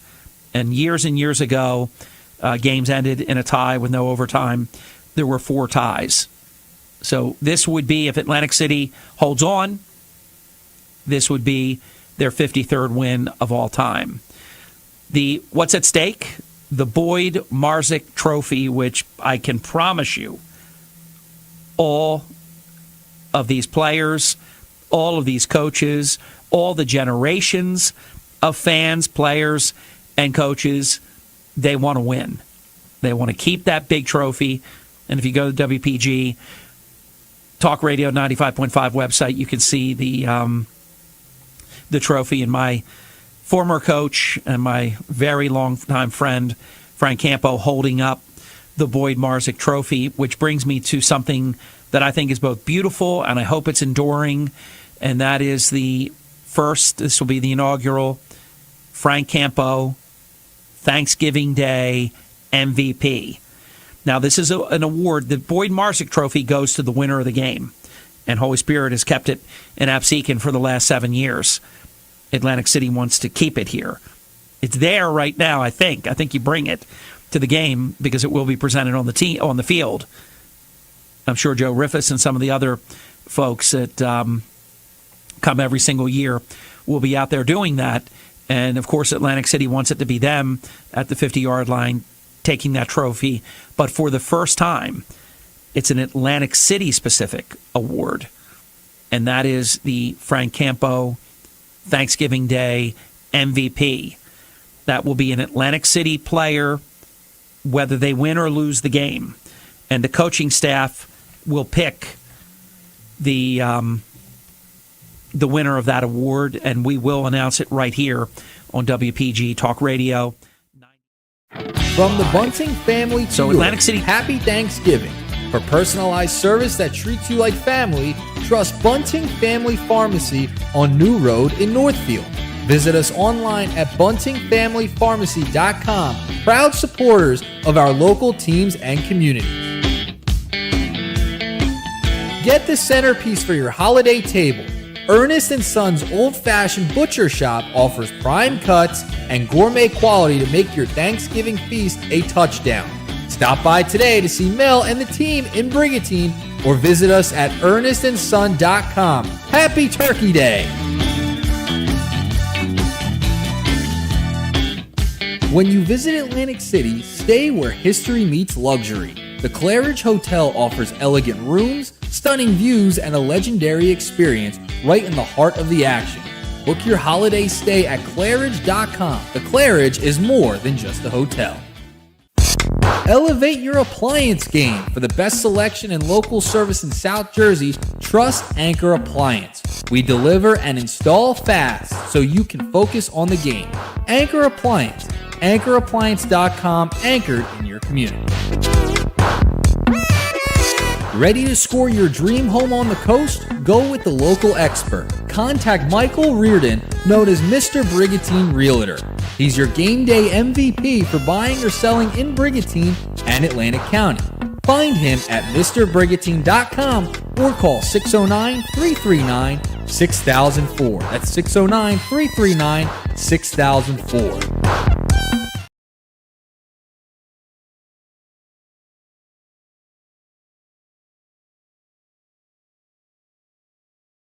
So they went the length of the field in a hurry, and you can see some of the sights and sounds right now of what happened pregame, some of the action in the first half, courtesy of our friend Justin Afanador, very talented guy, high atop the stadium. That is awesome. A great look, drone shots there of the Jack Eisenstein complex here, and of course in Atlantic City, one of the premier sites. And great shot. Look at that. They're looking over Bader Field, the whole area here, up towards the city. Here come the Spartans down, coming out of the locker room first. Let's go down to Nick Earnshaw is down on the field with a report on the second half. Thanks, guys. Very much appreciate it. An interesting first half, to say the least. 21-0. Atlantic City leads it over Holy Spirit. And the big story from the first half is head coach Andrew DiPasquale. He gets ejected. 2 unsportsmanlike conducts on him. So they do not have a head coach heading into the second half. And you kind of notice it at the end of the first, where they didn't take any timeouts with less than 2 minutes left, and they were unable to get any points on the board. Atlantic City, they've had a big offensive outburst in the second quarter. They lead at 21-0. We see if Atlantic City can get it going and keep it rolling in the second half, and can Holy Spirit get back in this one without their head coach. Guys, I'll send it back to you. All right, Nick, and you brought up the point that Andrew DiPasquale was ejected from the game. There was a double personal foul on that sideline. Not really sure who is stepping in to be the head coach at this stage. Mark Barbetto is one of the guys. Joe Callahan's on that staff. Of course, Nick Hall, Jeff DeJean, Tiger Minetti's been around a while. Mark Reardon, Charlie Roman. They got a lot of, obviously, veteran coaches on that sideline. AJ, of course, was the head coach for the team. Roman also. They have 2 former head coaches on this staff here, so they are well equipped to handle something like this. And the AD, Mark Reardon, in addition to being the assistant coach. Lisa Finneran, former Holy Spirit cheerleader, has written in to our coverage and said, "We can do it." She means Holy Spirit. And let me share one more, and I'll turn it back to you, Mike and Doug. Sam Rando Jr. says, "Hello from Scentworks K9 Academy. The spirit of Coach Burns, both, and Sam Rando Sr. and Bill Walsh will propel Spirit to victory. Happy Thanksgiving." And same to you, Sam. So Holy Spirit faithful haven't given up, down 3 touchdowns. Well, and Harry, we appreciate those updates as well. And I want to remind people, if you're listening on the radio, text Harry or text us and let us know where you're listening from. We want to say hello to you. And if you're watching someplace, let us know where you're watching from today. We know we have a big crowd of people at Vagabond in Atlantic City. We want to thank Tommy and the crew over there. And I know they got a big crowd watching this game. People have been lining up there since about 8 o'clock this morning. Yeah, no better place to watch a game. High school, college, or pro than Vagabond, AC. We love to partake down there quite frequently, Mike. And they're open year-round. Don't forget that. A lot of people forget sometimes it's not just a short stop. It's an all-year stop. I think Earnshaw has an update on who is actually the designated coach right now for Holy Spirit. Who we got, Nick? Hey, guys. Mark Reardon will be taking over the play calling duties and the head coaching duties for the rest of the ball game. That was my thought. Good thought. I would have predicted that. I know it's getting ready to go, guys. Do you think Coach Wright told Atlantic City the Eagles were leading Dallas 21-0? Don't let that happen. I will tell you, I walked outside at halftime for a couple minutes, and many of the Atlantic City faithful had the same message of, hey, 21-0. Let's not let this lead slip away here. A lot of people are a little, as you mentioned, it's a 7 straight years that the Holy Spirit has won this game, and some people are, kind of trepidatious about having a Back deep for 21-0 Atlantic City, lead. number 27, True. Joseph Rios. I listen, and Number 1, everything goes out the window on Jay Thanksgiving. Thompson. You got these seniors that are playing for legacy. They're playing for memories. So I can assure you, not a lot had to be said by Coach Reardon in the Holy Spirit locker room at halftime. Got a text message here from DJ Live Kicking off the Holy Wires is Spirit, listening number on the 59, radio in Freddie Ventnor Marzak. Heights. Who's buying? It's Wires. He's listening on the radio in Ventnor Heights. And, of course, the second half kick underway. And it is received by Atlantic City, and they will start 1st and 10. Maj Just saw Chambers DJ takes the Live second half Wires. Kickoff. Steve Wire back over Brought down the on other day the over at 30-yard line. Chickies and Pete's Where when I was Atlantic City out on will my take over remote first for and my 10. show. He was over there at the Tropicana. And also shout out to our buddy Joe Gaynor. He's watching on the BFA YouTube live Joey stream. Gaynor. Joey Gaynor, the minister. You know, they Love had Reggie Joey. White, the minister of defense on the football field. He was the minister of offense on the basketball court, Mike. Wow, he can knock some pins down, too. I can tell you that much. Oh, yeah. He can knock the pins down. Oh, boy. We got a little bit of a malfunction up here. Our in-booth camera. Yeah, if you're watching on the booth cam over Coming on on all of play, our procedure, X Atlantic platform City, sites. that We got the will bring game ball on back 5 YouTube. yards, giving We have the Atlantic City booth cam a first and on 15, first and the 15 X from their platforms. own You can watch 25-yard line. kind of what we're doing in the booth here. I'm doing a lot. Yeah, I'm just really along for the ride. Try to That's why you don't look see pretty. him in the shot here. Nick's down on the field, and Harry's back in the studio as the second half is underway, and we have a 1st and 10 and a stop immediately to start things off. The Holy Spirit defense going to need to get some stops, possibly even a turnover here. And the first play Stopped immediately. following the penalty. Got a lot of people texting in Atlantic on City will have where a they're second and watching and 14. listening today. 2nd and 14 from their own 27-yard line. Ball to 27, second down. Burrow under center. We haven't seen him do this very often. Fakes the pitch, a little inside counter trap. You don't see that play in the playbook too much anymore, but they get a little inside handoff back to the original line of scrimmage, and it'll be 3rd down and 10. And up the middle to Kanai Austin for a short gain. We got to They remember, have a Holy third Spirit, down. 2 nice jobs stopping the Atlantic City offense in the last 2 drives. They're going to have to repeat themselves a 3rd time, get back in the driver's seat. Discipline was a challenge for Holy Spirit in the first half. Let's see if they can kind of channel that anger and make some good things happen here in the second as they try to keep the Vikings at bay. 3rd and 11. Burrow's going to throw into the flats. It's complete. Makes a man miss. 1st down and more. Right around midfield. And it's a nice pitch and catch. Little innocent play. And getting shot out of a cannon there, Jaden Hemphill. 13, Kanai Austin. Excuse me, Austin makes the catch. Touchdown. I mean, this is just a great job, right? Get your playmakers out in space. You get one-on-one in open field. Atlantic City, Vikings had a very first and 10, talented first and receivers 10 and running from their backs. own And they 47-yard showcased it line. here yet again. Burrow gets the ball. He gets it out quick. Turn those pads upfield, and there you go. Off the tackle, near side. Pickup of about 5 on the play. Rios takes the ball up the Happy right Thanksgiving. side. Our man For a Chris gain of Losey 5. watching from Casa de Bring up a Losey. second down Casa for de the Vikings. Losey. They serve great drinks in the Second and summertime around the 5 pool, the Casa de From the Holy Losey. Spirit 47 Gentlemen, here's yard Captain line. Norm Wilson, a distinguished fire captain from the Atlantic City Professional Firefighters, and also a legend with their pipes and drums, listening, watching in Pittsburgh. And Doug, your BFA video and audio on the wide screen he has looks perfect. Let's go. Glad to hear it. Pittsburgh. I know. Got some It's more great. people checking in, by the way, with pictures of the game on. Here's a handoff on the left side.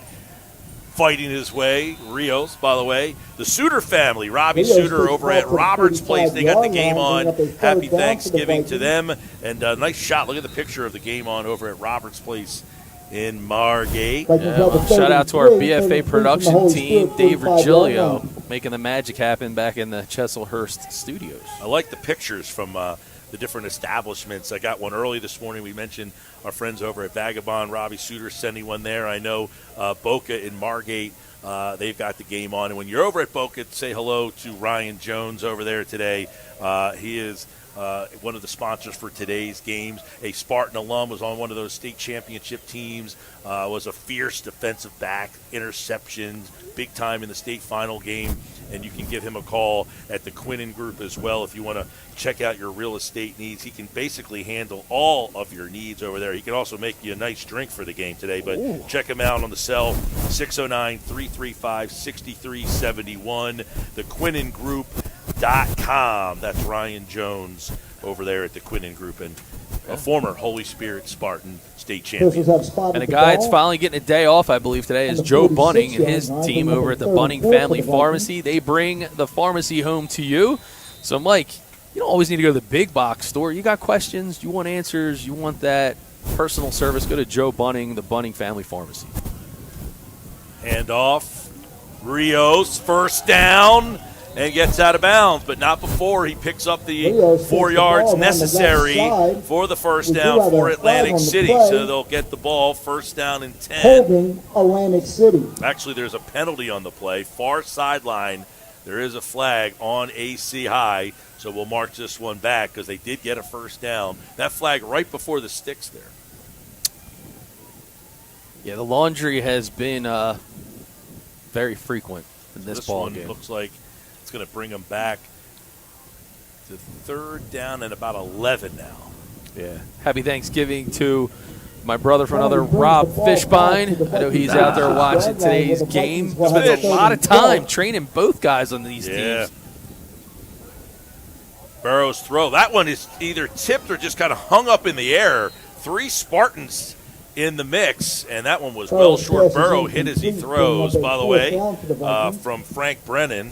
They are watching the game on YouTube over at the Moose Lodge, right up the street here. What's going on to everybody at the Moose?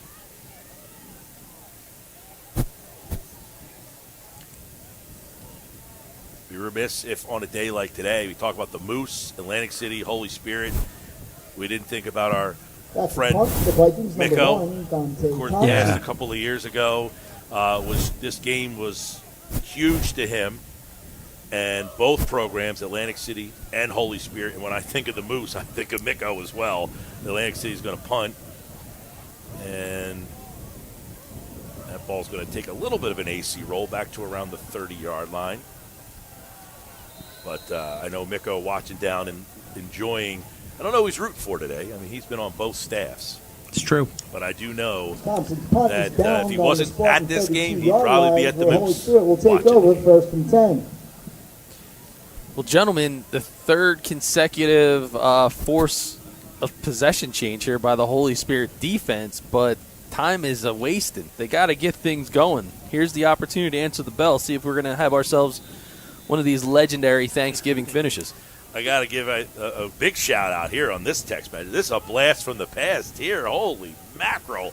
After this first down play. First and 10 for the Spartans. Hand off. Hicks. Pick up about 5. How about former Spartan takes the ball around the right side baseball coach and Ventnor rec leader Jerry Thomas is watching in the Poconos. Good man. And Jerry is one of my favorite people. He actually hired me to be the Ventnor Babe Ruth coach years ago. I'm still doing it, but he was one of my favorite coaches. And Jerry, we miss you down here in Ventnor. And appreciate you checking in from the Poconos. He's living the retired life at the Poconos. And by the way, down the hall here is Billy Glose, who I've coached many a games against. I think I'm like 20-0 against him. Oh, jeez. You're keeping your own record against your friends, not a guy. Jerry Thomas says hello. Great guy. By the way, right next to us calling the plays is Brett Bean, the baseball coach here at Atlantic High. Bringing up a third down for the Spartans. Billy Glose on that staff. 3rd and 5. You know, there's a lot of pride on that field today, gentlemen. If you're an Atlantic City High School senior, you have never won this game. That's that might be the stat of the day, Harry. And 4 years before that, so a whole class. This is going to stop 2 full classes of Atlantic City graduates having never won this game. 3rd and 5, incomplete on the far side of the field. Costabile looking for Cartwright, and it'll set up 4th down. We mentioned Mark Reardon has taken over as the head coach for Holy Spirit, with Andrew DePasquale ejected earlier in the game. And on the YouTube feed, gentlemen, Ray Costello, Ray from Ventnor Heights. Hey, Ray. Thanks, Mike and Harry, for bringing us the game. The Costello family, great family. Ray, Charlie, his father was a baseball coach of mine as well. Fabulous people. Joe, by the way, his brother Joe, is our Ventnor, one of our Ventnor coaches. He helps run the Ventnor softball program over there. Hostile punt goes out on the 22-yard line. Where Let the us know Vikings will take over where you're first and watching the 10. game today or listening to the game today. If you're on the radio, 95.5 WPG Talk Radio. If you are watching on the BFA Live Sports YouTube channel, take a picture if you are at an establishment or someplace and send us a picture to either one of our phones or wherever you want to send it to.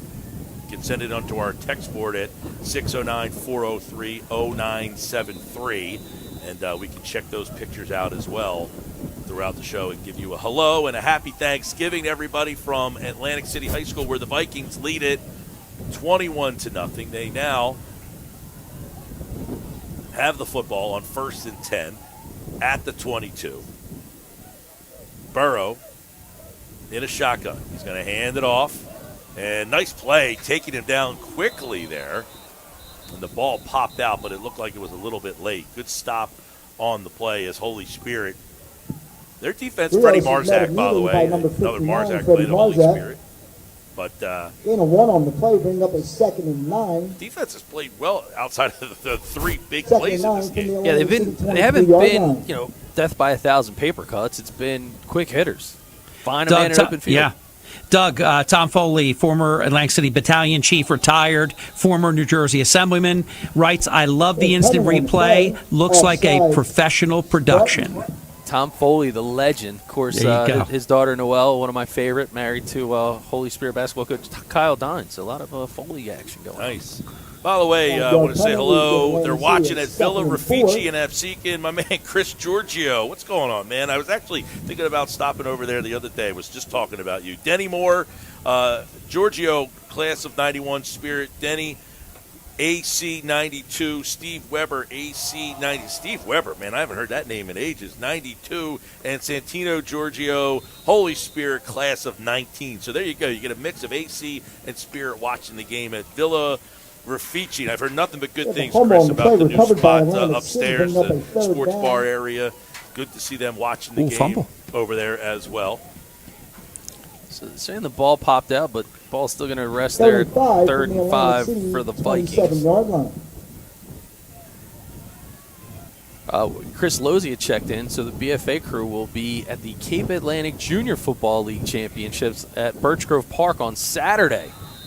So I'll be happy to bring you all that action as well. Chris Lozzi will be on the call. Now, can you explain to Harry, because I was trying this the other day, the ACJFL, there's like 3 leagues now, right? What league are we? Where are we at in these leagues now? Because Harry and I were talking about playing the Sand Bowl at... So that was the ACJFL. Correct. The ACJFL exists, and you have the Cape Atlantic Junior Football League, and then there's a United Football League. So there's a lot of youth football. So the good news is there's a ton of kids playing youth football.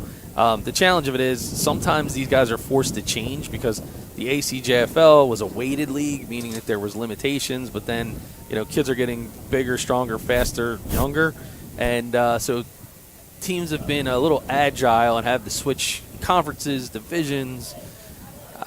I'm not... That is a debate for another day that I. There you go, Harry. There's a little bit of the answer for you there. Love it. Also, Alexa D'Amato, a legend with the D'Amato Law Firm, the official league counsel of the Early in the Morning program. We love listening to you and Mike and Doug and Nick. We're watching the game from home. The Barrera boys all play football and are hoping Mainland and EHT bring back their Thanksgiving Day game. Happy Thanksgiving. Thank you, Alexa. All right. Let's go. I know the Barreras, by the way. Alex and I graduated together. Let's go to Nick Earnshaw, who has an injury update down on the field.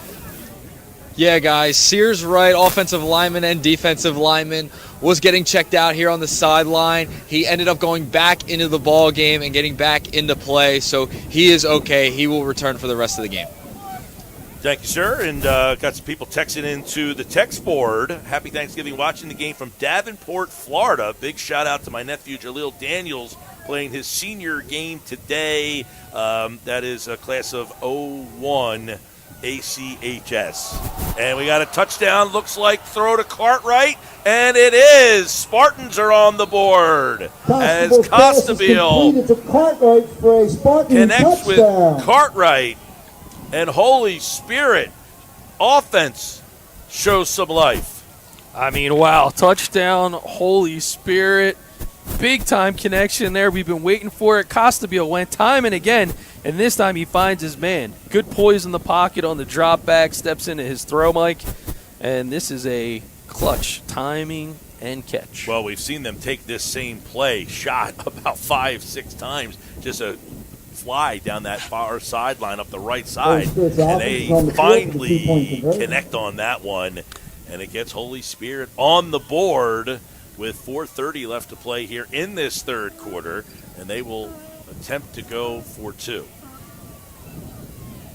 And this is why no one felt comfortable with a 21-point lead, because if they score and they hold and they score again, it's a whole new ball game. And the 2-point conversion is good as Costabile hits Cartwright, and the score is 21-8 with 4 minutes and 30 seconds left to play. We'll send it back to Harry for our sponsors on the radio side.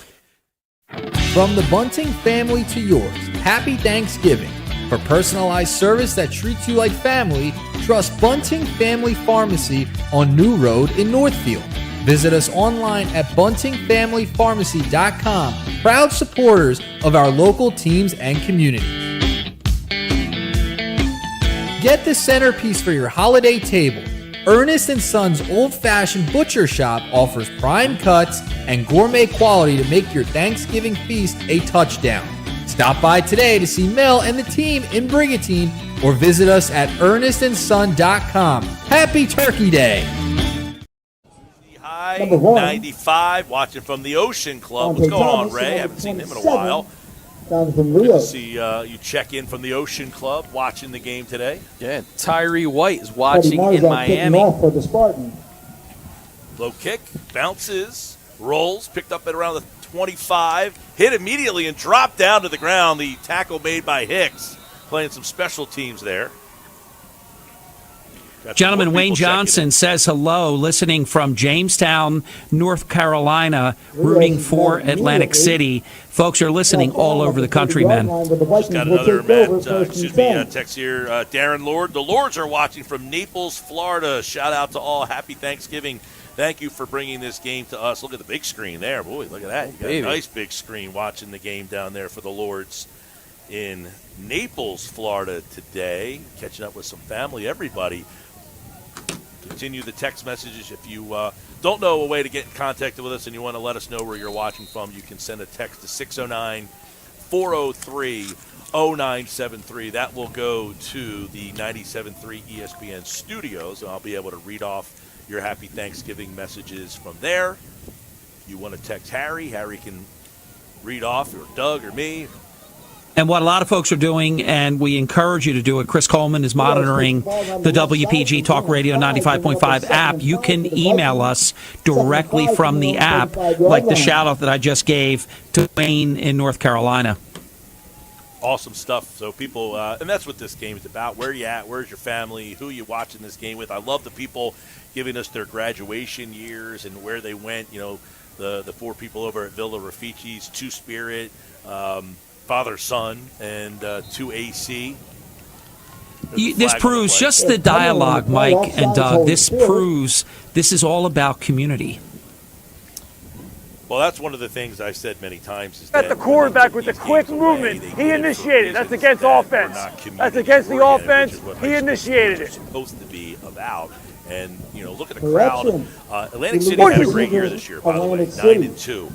I would imagine that this is probably one of the best crowds they've had all season. And I know there's more people to draw from. There's a lot more people at home. But look at the fences are just absolutely, you know, packed. If you catch a glimpse on the video, you'll see people just huddled up all the way around the fences. Yep. And to our decision makers, you have 3 years. Let's make it happen. Bring the 100th annual Thanksgiving Day game, Atlantic City Holy Spirit, back to Boardwalk Hall. It would be a spectacle. It would be a happening. Burrow's throw, and it looks like a flag is thrown on the far side of the field. They're going to get Mason Sproles for pass interference. He was kind of tangled one-on-one down the far Hey, you got a side. flag? Yeah, that's going to be an easy call, probably one of the easier ones of the day. See it here on the Game Changer. It's their replay, Mike. I mean, he'll just come right down the field, and then you'll see a little bit of grabbing. Guys, the Hall of Famer, Yogi Hiltner, he is watching from, quote-unquote, my lazy boy, end quote. First and 10. There's Yog checking in, my Little League coach. Great. Probably great the guy. reason why I coach, so I blame him. Did a lot of reffing with Yogi. I blame you, Yogi. You're the one that got me thinking about doing coaching. Now I'm still doing it. Number 7. Handoff, Rios, far side, just short of the sticks. And there's a late flag that comes in on the Spartan sideline. And what do we got? That's way back in the secondary area. I feel like we missed out on an opportunity to get a physical therapy sponsor because some of these officials are going to have some rotator issues throwing all these flags. Face mask, Dave. Face mask Who against sponsor defense. next year's Personal game, get foul, in touch with 15 us. yards. But we do have a lot of great people that were a part. GMS Law, Atlantic City, came in at the last minute there. A lot of support for both the Spartans and the Vikings. And that is some great people over there at Goldberg Macklers IA. 31-yard line. GMS Law, Atlantic City, 344-7131. By the way, our buddy Matt Ulmer. I was just going to say. Check it in, and it's 80 and sunny, he says, from Key West, Florida. I was just thinking to Matt. I'm like, I haven't heard from him yet. Rios hit in the backfield immediately. Big play. Rios is met in the backfield for a loss. You know, and this is how this coverage started because, you know, when Matt got soft, decided he needs to go to Florida every Thanksgiving, he does a tremendous amount of work for the Cape Atlantic League, covering all kinds of, you know, all the sports, especially around football and basketball season. So he and I have collaborated quite a bit behind the scenes over the years. So, you know, cheers to you there, Matt Ulmer. I hope your drinks get warm real quickly because I'm sunny. jealous. 80 it's not too cold out here though today. We're inside. What are you talking about? I said it's not too cold out here today. Burrow complete to the 30 and gets out of bounds right back around the original line of scrimmage. Completed pass to Tamir Rex. You know, Ulmer and I have done hundreds of games together. There was a time we did every Friday night, 3rd and 8. and then basketball season, we were just finding games on a Tuesday and a Wednesday and a Thursday and just going to them. And loved doing it. We had so much fun during those early years of going around. And how many miles did we put on our car following those great Atlantic City basketball teams, Matt? Man, we went up to Rutgers and Tom's River as they went through. And there's a completed pass on 3rd down. Running into the coverage, Thompson near. Burrow's pass Boy, is he came complete to Thompson. Thompson takes the ball all the way out from at the left side of the field to the 22-yard right line. side of the field, and then he runs out of bounds. But he does get near first down yardage. It's going to set up a Thompson 4th is down. near the first down, bringing So up it a went from 4th 3rd and 2 8 for to the 4th Vikings. and 2. So a gain of 6 after all that running. By the way, some more people chiming in. This one is on the 97.3 ESPN. Oh, we got a lot on the textbook. Sorry. Keith Gorman, the former high school Holy Spirit High School athletic director and baseball coach, is listening on the road with the Gorman family, and he gives a shout-out to freshman Andrew Potke. Says he loved living that Seekin and seeing everyone. And, of course, an interception, by the way. So look off. Can't get him down. Ty Costabile with the pick. Ty And Keith Costabile Gorman with went the on, of course, interception. to have some great success in baseball in South Jersey. World Series champion for Exactly. the Rowan College of South Jersey. Now down proud head coach of Costabile the Barton brings the interception back College to the Holy baseball Spirit squad. 32-yard He line texted where me the just now Spartans as will well, take over. Coach. 1st and Happy 10. Thanksgiving to you and the family. And, you know, when we first started BFA, Coach Gorman took a lot of chances when I didn't know what I was doing. Said, hey, Coach, you think What's we can changed? cover can we take a couple games there? And the Dukes, we were proud to support them on that Yep. journey. Rich Kurtz is Yeah. in Marmora. Says, great job, fellas, on the live stream. Holy Spirit High School class of 82. Happy Thanksgiving. Kurtzy, good to hear from him, man. Got some more people on the 97.3 text board, 609-403-0973. Costabile to throw. Fires. He's got a man. It is intercepted. It is intercepted. Rex. And he takes it all the way back inside the 25-yard line, but there is a flag on the play. We'll see if it's before or after the interception, but Tamir Rex picked off the pass, and let's see where the flag, it came flying from way down. Defensive holding, it does not count. Defensive holding does not count. It's going to be ace ball, white ball, white ball. All eyes in the middle of the field right here. Holding against Atlantic City. Now, was it holding on the return, or was the holding occurred, I guess it looks like, before the interception? Well, the Atlantic City crowd, maybe we can see it here on the... It's holding, defensive holding, Atlantic City. So it's defensive holding, so it will be Holy Spirit you'll ball. see it here on the replay, right about here. We get out of that other... But, I mean, he reaches inside, and I think the actual hold was on the inside receiver. It wasn't there, but nonetheless. By the way, one of the most famous voices in Holy Spirit lore is checked in. We'll get to that in 1 second on the text board. 609-403-0973. Good play by Atlantic City. A big stop there by Newsom. If you've ever been to a Spartan game, you have heard the voice of one Andy Applegate with a Spartan. First down. His name's on the Not press as good box. as he did it, but he's watching from New Hampshire. Wow. Thanks for the broadcast. Lots of Thanksgiving mornings with Harry and Mike in the Spartan booth. That's for sure, Andy. No question. And a lot of Friday nights as well throughout our time together. Got more coming in on the text board at 609-403-0973. Well, Spartans now, big opportunity. 2nd and 10. Trying to answer the bell. Under a minute to go in the third. Back to throw. Over the middle, just high over the outstretched arms of Brady Colby, the senior. Constable's pass is incomplete. You know, Harry, as you were talking about trying to pull off the 100th edition of this game and the need to support community sponsorship, Steve Petrosh. Petrosh is Big Top. I'm telling you right now from the jump, when we started with BFA, no matter what I've ever asked of Steve Petrosh, pick up the phone, give a call. He's done an amazing thing for these kids year after year. He supported this Thanksgiving game since we started covering it. And I think about times like this where most people wouldn't think of having an outdoor party. Yo, Mike, they come up, he sets the tent up outside the house and has the propane heaters to get you all set up. Had them at my house. So they're amazing. Steve and team. Truly amazing. They were a big part of our Operation Feed a Family on Wednesday of this week. Petrosh is just phenomenal. Complete to Cartwright, and he gets the first down out in the flat for another first down. So that's a third down conversion for the Spartans. First and 10 from the Atlantic City 45-yard line. Look at this angle here on the Game Changer Instant Replay, Mike. Just open, lots of open field, lots of room to run. 28 seconds to go here. Got more people checking in. Charlie Garrett from the ACHS Athletic Hall of Fame team of 1964 is listening from Venice Park, Atlantic City. Handoff, Hicks breaks a tackle, gets first down yardage and more out to around the 30-yard line, and now the Spartan offense is starting to roll. They're starting to feel it. Things are heating up.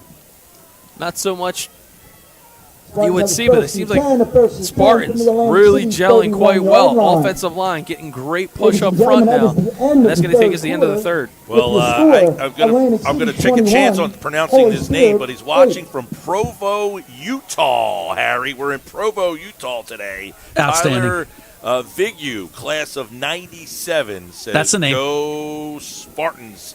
I know.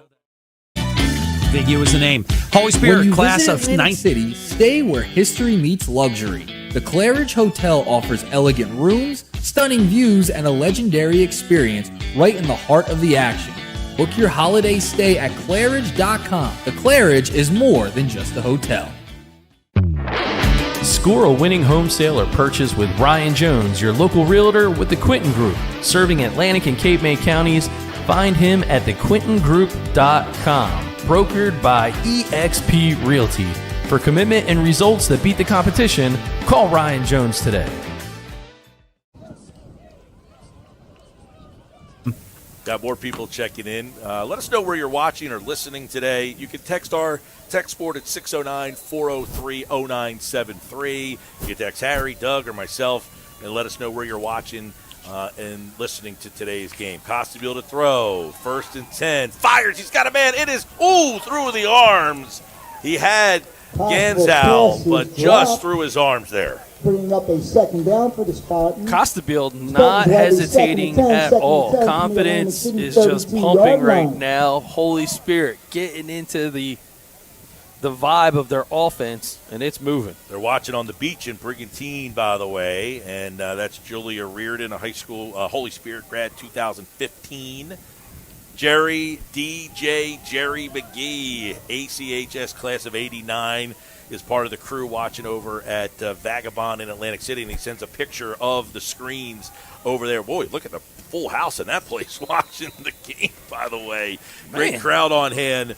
From one of our fun sponsors today is Vagabond, Atlantic City, Tommy Harris and the crew over there. Tommy, I believe, is a AC grad. Pretty sure, anyway. Played football with Tommy growing up. Does Holy Spirit always kick, or rather go for 2 after a touchdown, or do they kick ever? They have kicked in the past. I don't know if this year they particularly. I think that might have been part of kicking into the wind. There you go. I was wondering about why they went for 2. This year, by the way, they have attempted 13 extra points. Okay. Dylan Taboga is their kicker. Speaking of which, Dylan Taboga, Brigantine kid. I see got a lot of Brigantine flavor. My man Brady Malloy on the far sideline. It was Dad Dan is watching the game today in Brigantine. He gave me a text a little while ago.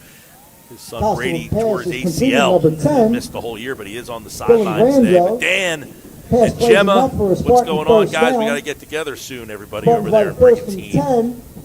Holy Spirit's got a methodical drive going on here, gentlemen. Yeah, move the chains yet once again. Now we're into the 4th quarter, just outside the proverbial red zone as they go slot right formation. Spartans trying to probably create a seam in the middle of the field.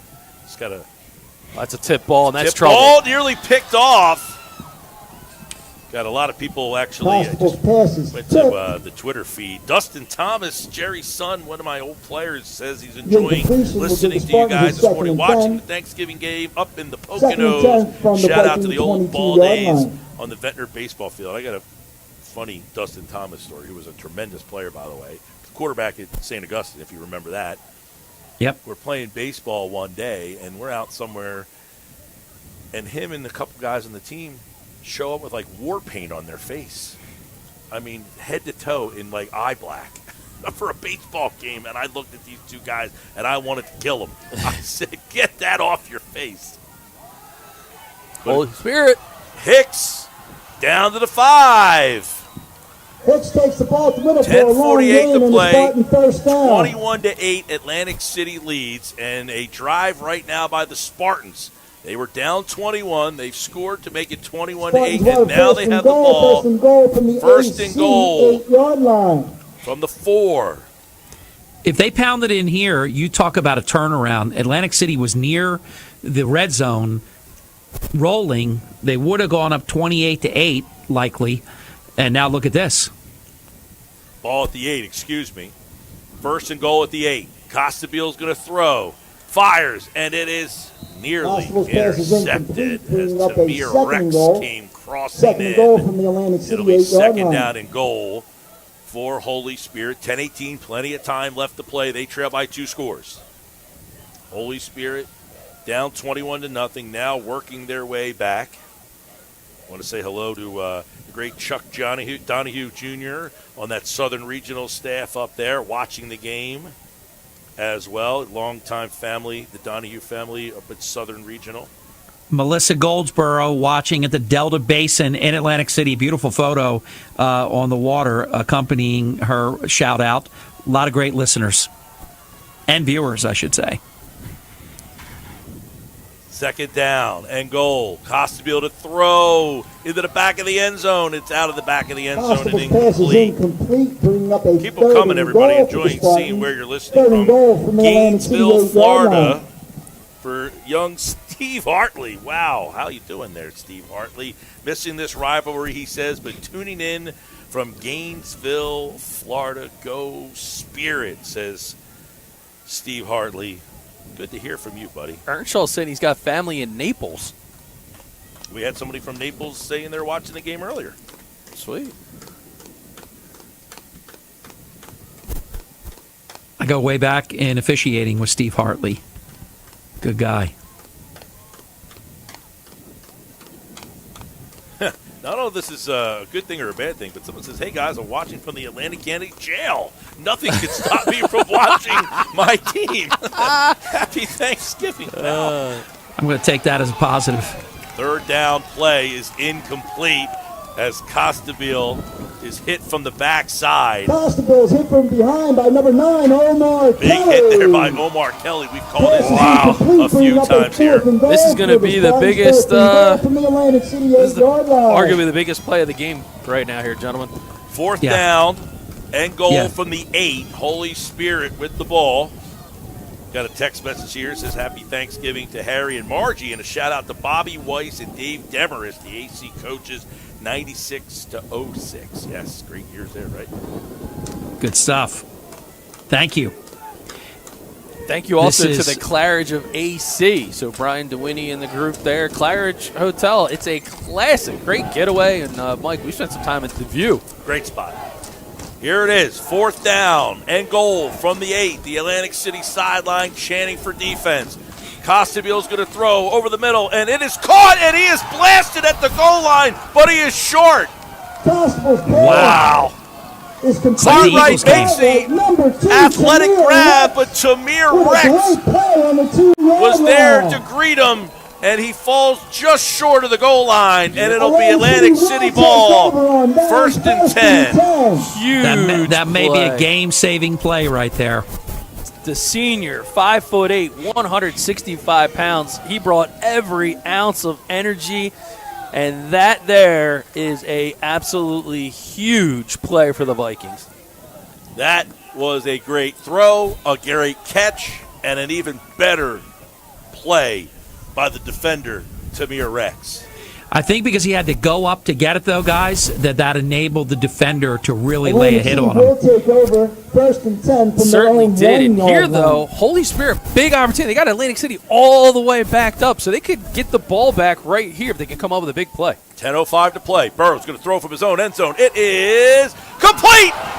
Oh, my goodness. It's a foot race up the sideline. Day, 99 yards for the touchdown. Burrow today. Touchdown pass. And Atlantic City leads it 27 to 8. Absolutely just jaw-dropping. Just jaw-dropping, Mike.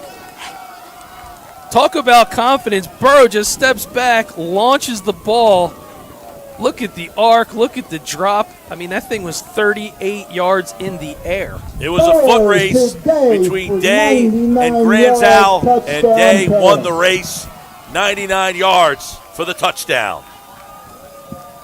9:51 to play. Atlantic City gets a stop on the goal line and then answers with their fourth big play of the day.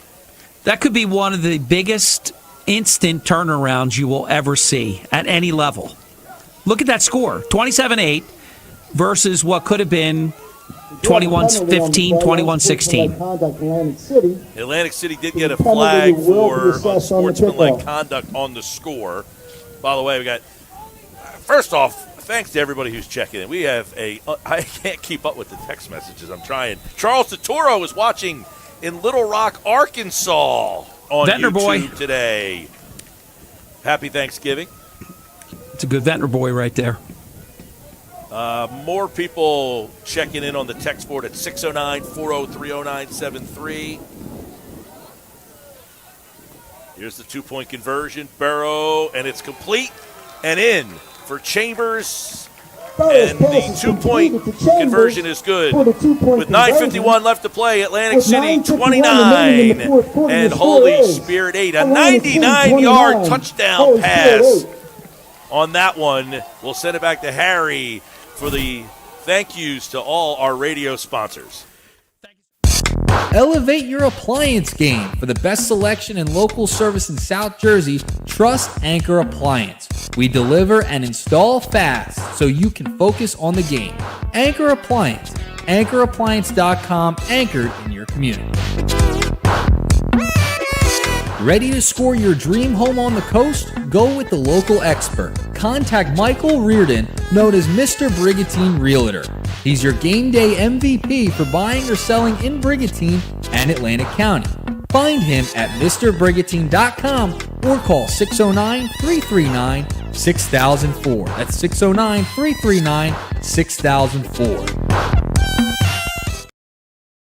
Jim Alamut, HMA Mortgage Team. Mike, back to you. All right, Harry, the two-point conversion is good. The 99-yard touchdown pass from Burrow today. And the Atlantic City Vikings are starting to feel it a little bit here on the home sideline. And check in, by the way, let's check in down with Nick Earnshaw, who saw that play kind of unfold, and then the celebration on the Atlantic City sideline. What do you got, Nick? Yeah, guys, that last sequence was unbelievable. You had the stop at the goal line, and then that awesome throw by Burrow, and the side of Atlantic City is going bananas right now. The momentum has swung in just a couple of plays, and they are in the driver's seat. Guys, I'll send it back. Takes the kickoff and met immediately by number 30. Off the kickoff there, you watch it on the video. A big hit there by Samaj Bostic. Made a big hit, and that got the crowd back going again. I mean, you're looking at a difference of between 21-15 with a lot of time left and 29-8 in 10 seconds. By the way, Kurt Staples is watching from Naples, Florida, Vikings class of 1976, and he's happy right now with what this game has got going on. Naples has been a popular place today. There's a big run, hitting the outside, gain of about 7 on the play. Boy, the Vikings really closed that one quickly there, making the stop is Jonathan Parker Jr. Yeah, I wouldn't mind being in Naples right now. By the way, a shout-out to the EHC Youth Varsity back-to-back Jersey Shore Youth Football League champions.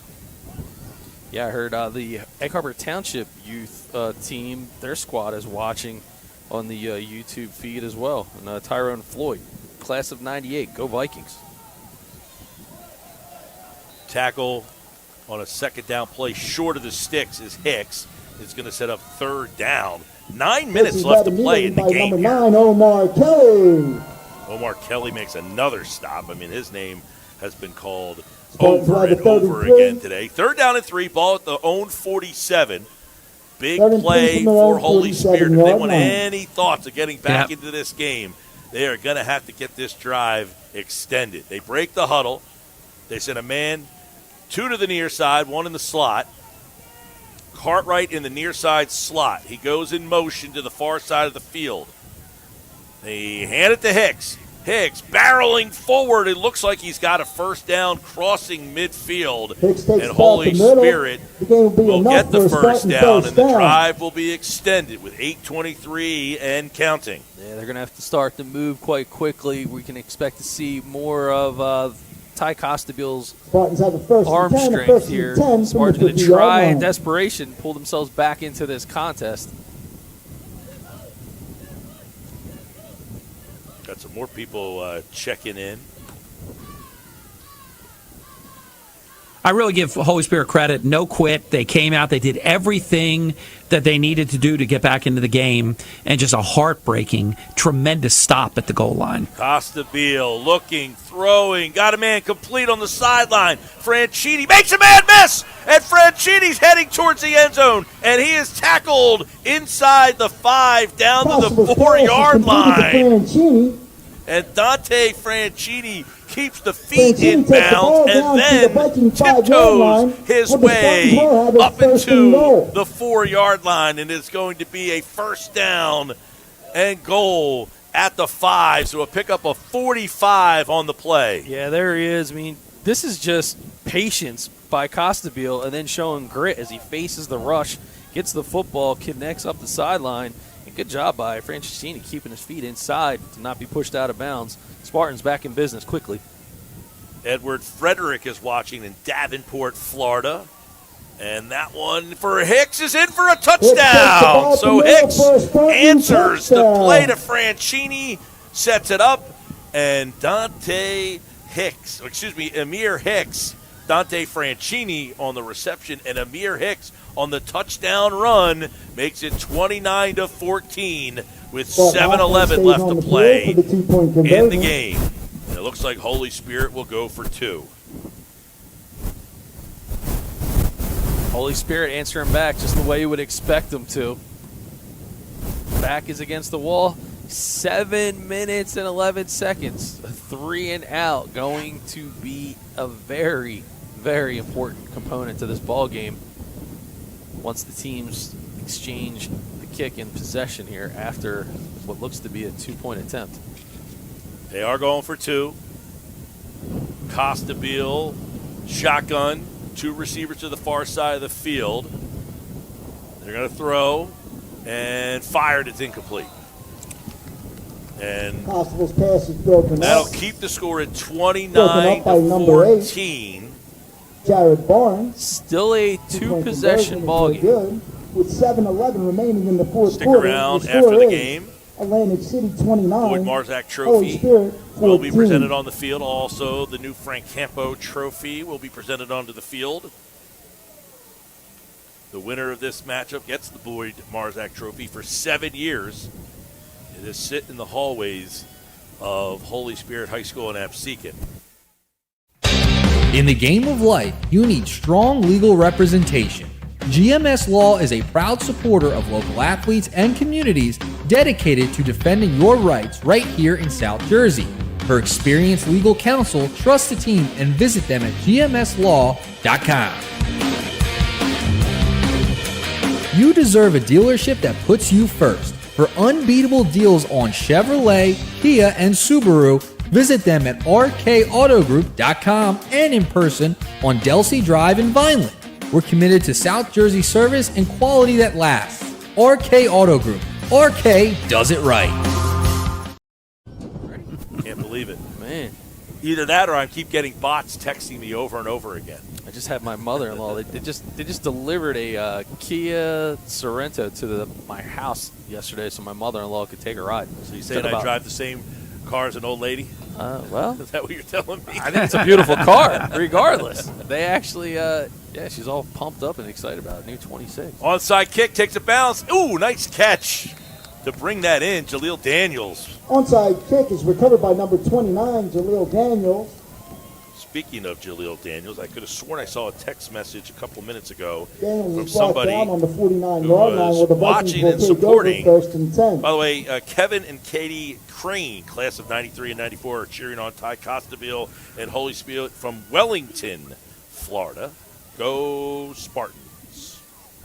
Classmate of mine, Katie. Yeah. Indeed. Great to hear that they're doing well. I got to give a shout out to my Aunt Shell. She's from Egg Harbor Township. She's watching on the YouTube stream. Got watching the game in Margate with my 91-year-old father on his birthday who played for the Spartans. You ready for this, Harry? 1950 and 1951. Go Spartans from the Reynolds. And I want to call out the BFA drone. I love it. That's what that is, right, Doug? Yes, sir. Near side, Barksdale picks up some big yardage. That's usually Chambers. Chambers takes Seeing the ball it now on on the left YouTube side. feed, some shots It'll from be enough up for a top. Viking first down. Going to give a shout out to Justin Afanador. So something that we've added as of late. We're going to start mixing into some of our additional broadcasts. But giving you a bird's eye view. From the Spartan 37-yard line. Usually you only see that kind of skyline shot of Atlantic City if you're staying at the Claridge AC. Check them out, claridge.com. Father Joe Ganil, class of 1975, watching his 53rd straight Thanksgiving Day game. How about that? Inside handoff, 1st and 10, hit at the 35. Not a lot of place to go. Spartans get a good defensive effort on that one. Up the middle, number 13, That's tonight Freddie Austin Marzak for a again gain on the of stop. 2.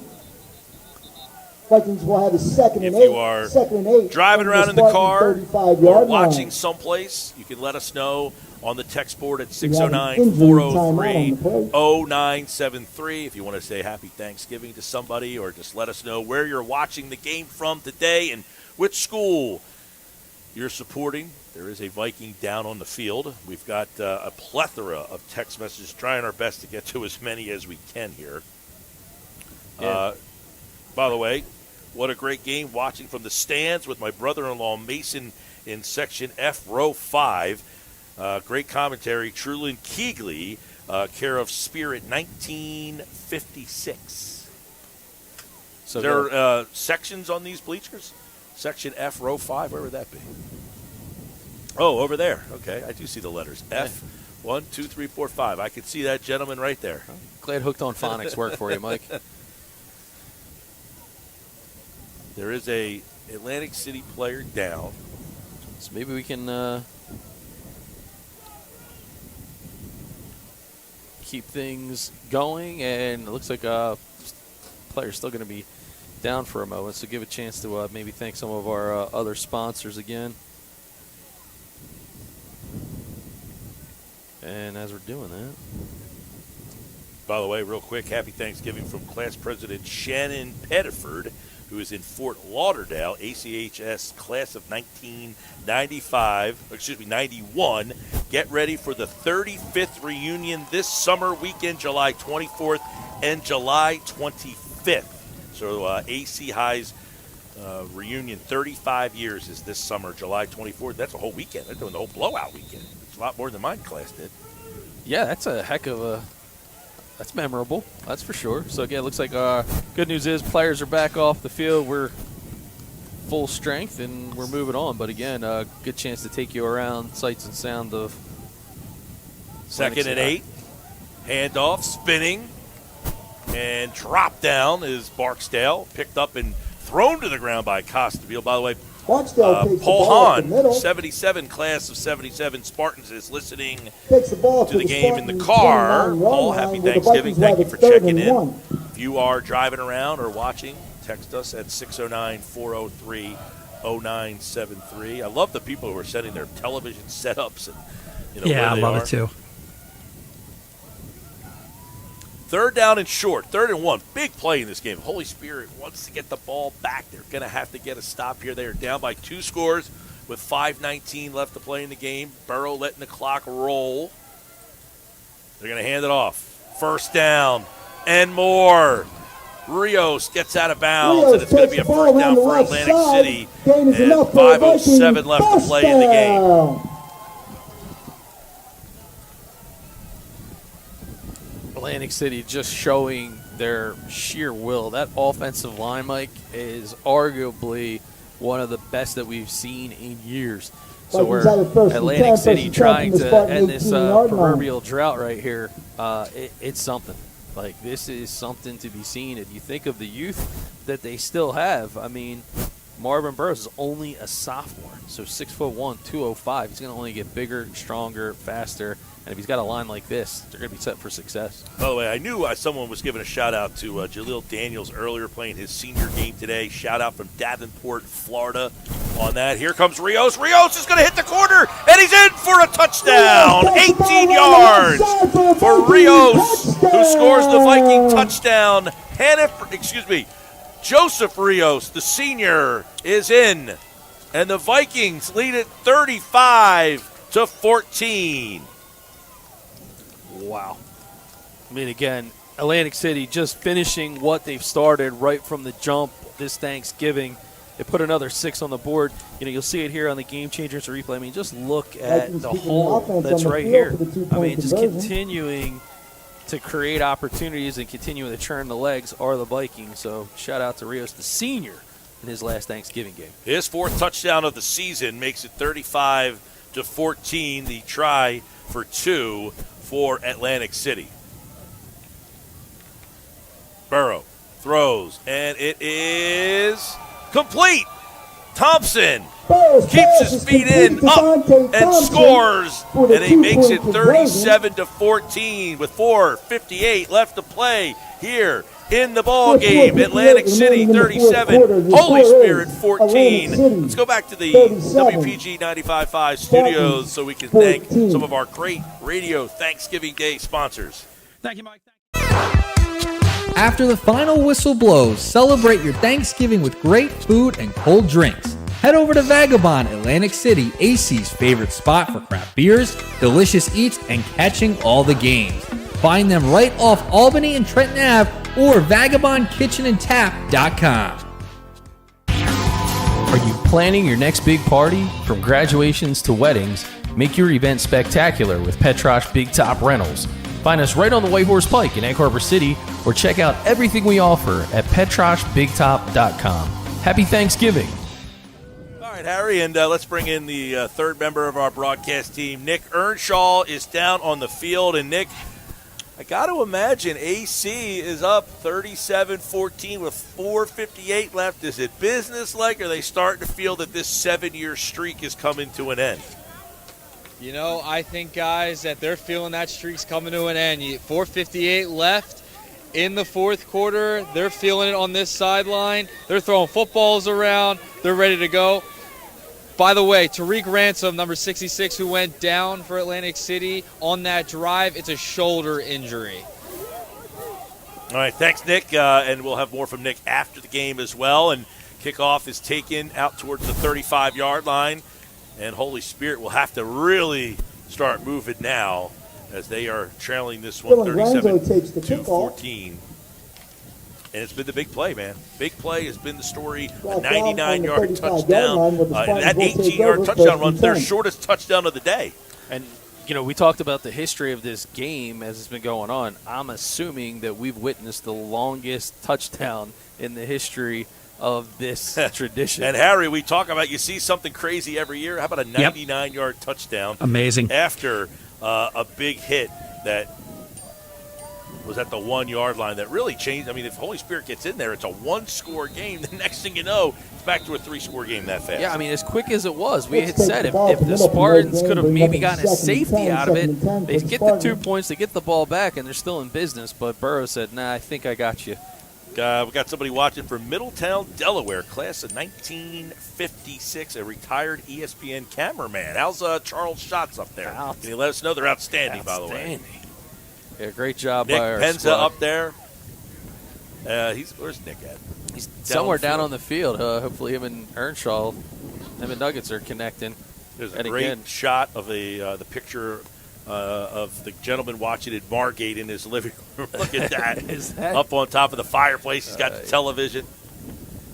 We're here to Back please. to throw. Costabile fires. Cartwright with the catch. Across the 40. Down to the 30. Trying to break a tackle. He's still on his feet. And then he slammed down to the ground. But not before a huge pickup on the play. Making the stop finally is Chambers. 60-yard gain on the play. From the Atlantic City 30. We just flopped 30s on that one. By the way, Tyler Flynn checking in. Happy Thanksgiving from Tom Flynn and the family. 2 Holy Spirit graduates and 2 Atlantic City graduates. 1 Viking player and 1 Spirit 3-time state That's champion. what I talk about all the time. Tyler Flynn. Yeah, Harry, you got families with half going to one school, half going to the other. It's all over the place. 1st and 10, ball at the 30. Costabile, hands off, and he tripped up. By the way, speaking of 2 families playing, Costabile's brother was the quarterback for Atlantic High in this game a couple of years ago. You remember that game, Harry? We called. Yep. He had been at Spirit, transferred to Atlantic City, and the older Costabile was the Atlantic City quarterback. And here's his younger brother, Ty Costabile. I believe there's another one maybe on the sidelines over there. Somebody texted me earlier. Bryce Costabile is a freshman. You know, speaking about the loyalties all over the place within the same family, Atlantic County Prosecutor Will Reynolds, Atlantic City graduates, Holy Spirit graduates, St. Augustine graduates, all within the same family. Omar Kelly doesn't care what family you're in. He just absolutely blew that play up. Pitch is brought down by number 11. Stick around after the game. We'll have Nick Earnshaw down on the field.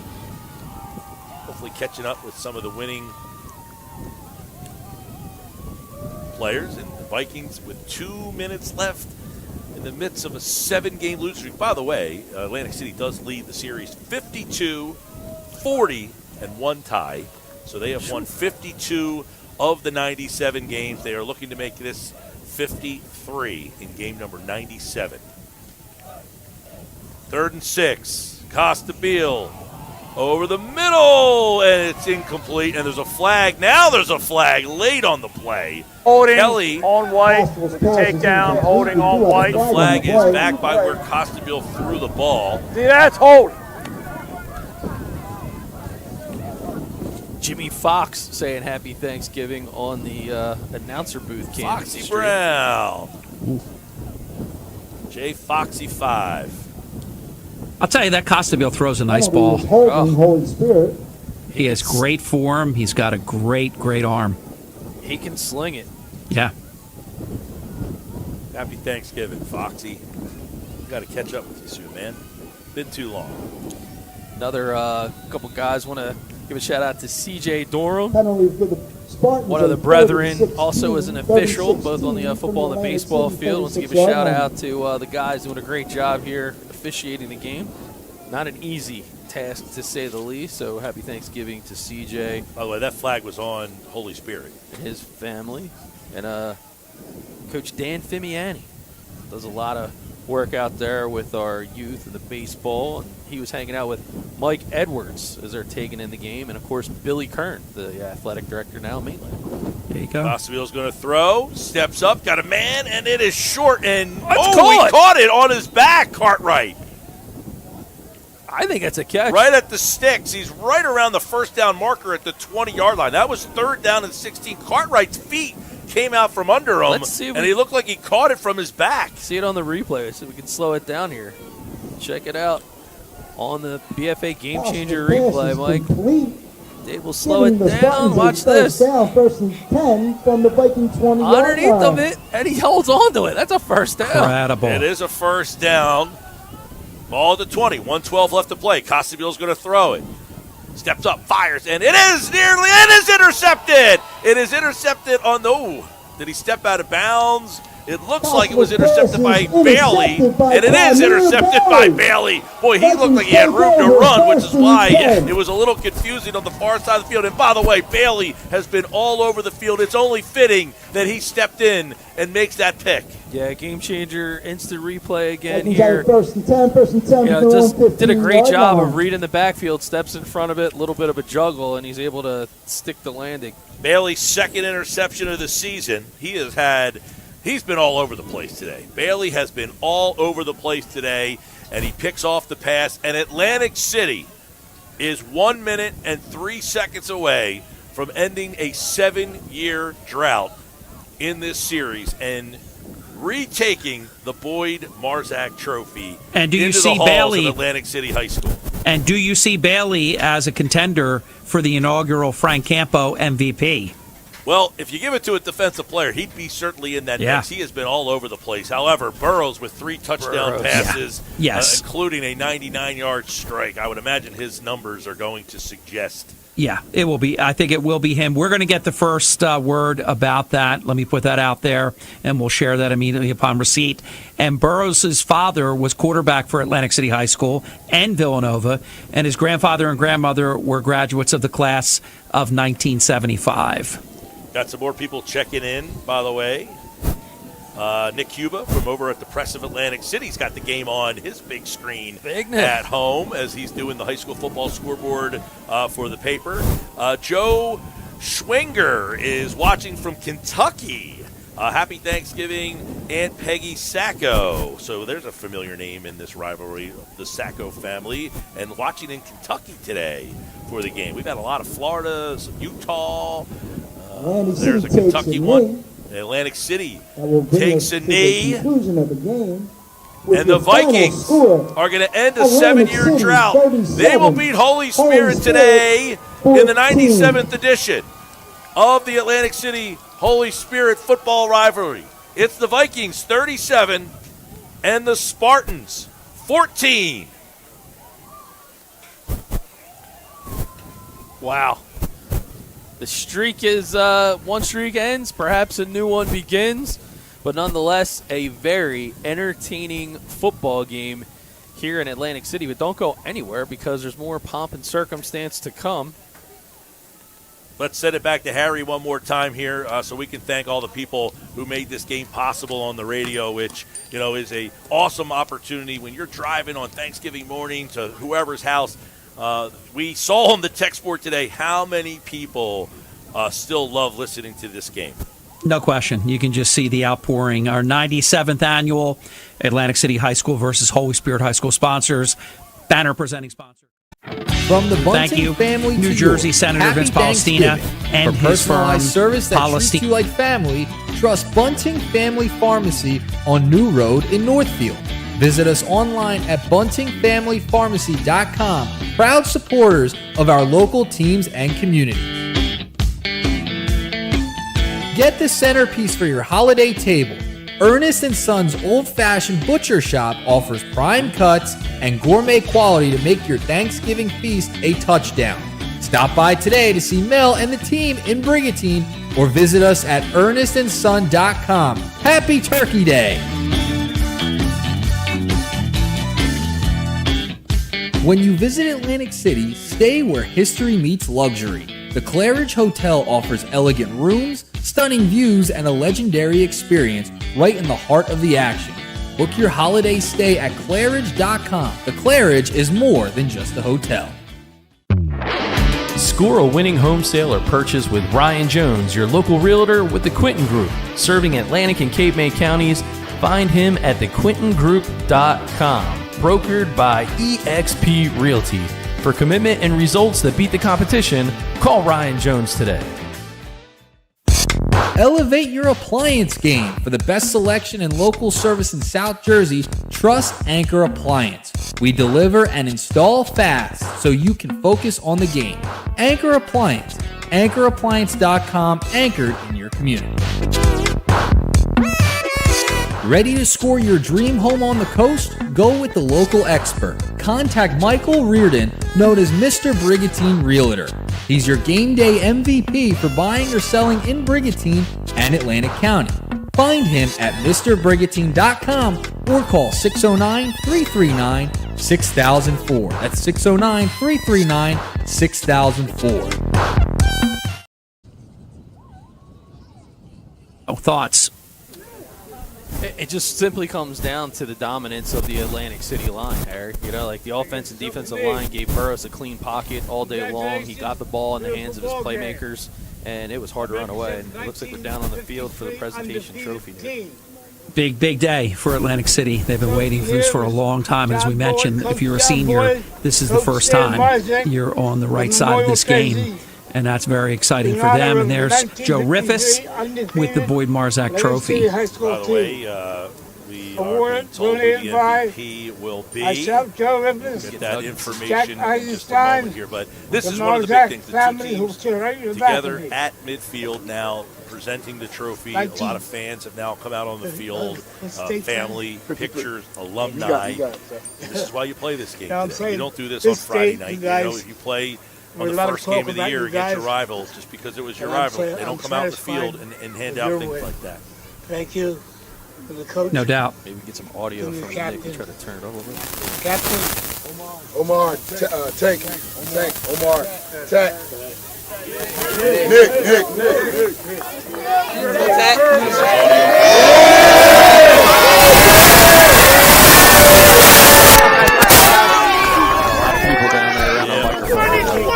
A little bit out of the range, but that is Keenan Bright.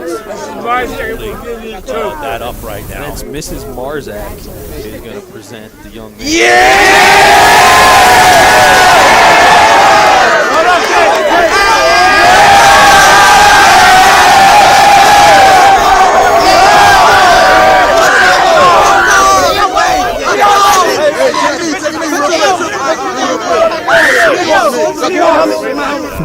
Mike and Doug, I can share with you who the inaugural Frank Campo Atlantic City High School MVP is. And for those listening, this is always going to be an Atlantic City player each year, whether they win the game or not. And I can share that the inaugural Frank Campo Atlantic City High School MVP is Marvin Burrows, 220 yards, 3 touchdowns. He is the MVP. Great stuff. And by the way, some more people texting in, and Frank Campo is the first time for that award, and it goes to the Atlantic City game MVP, Marvin Burrow, which could have been an endless supply of choices in the game. I mean, Burrow, Thompson had the 99-yard catch. Vitch Turner had a touchdown in the game. Jalen Day had the 99-yard catch.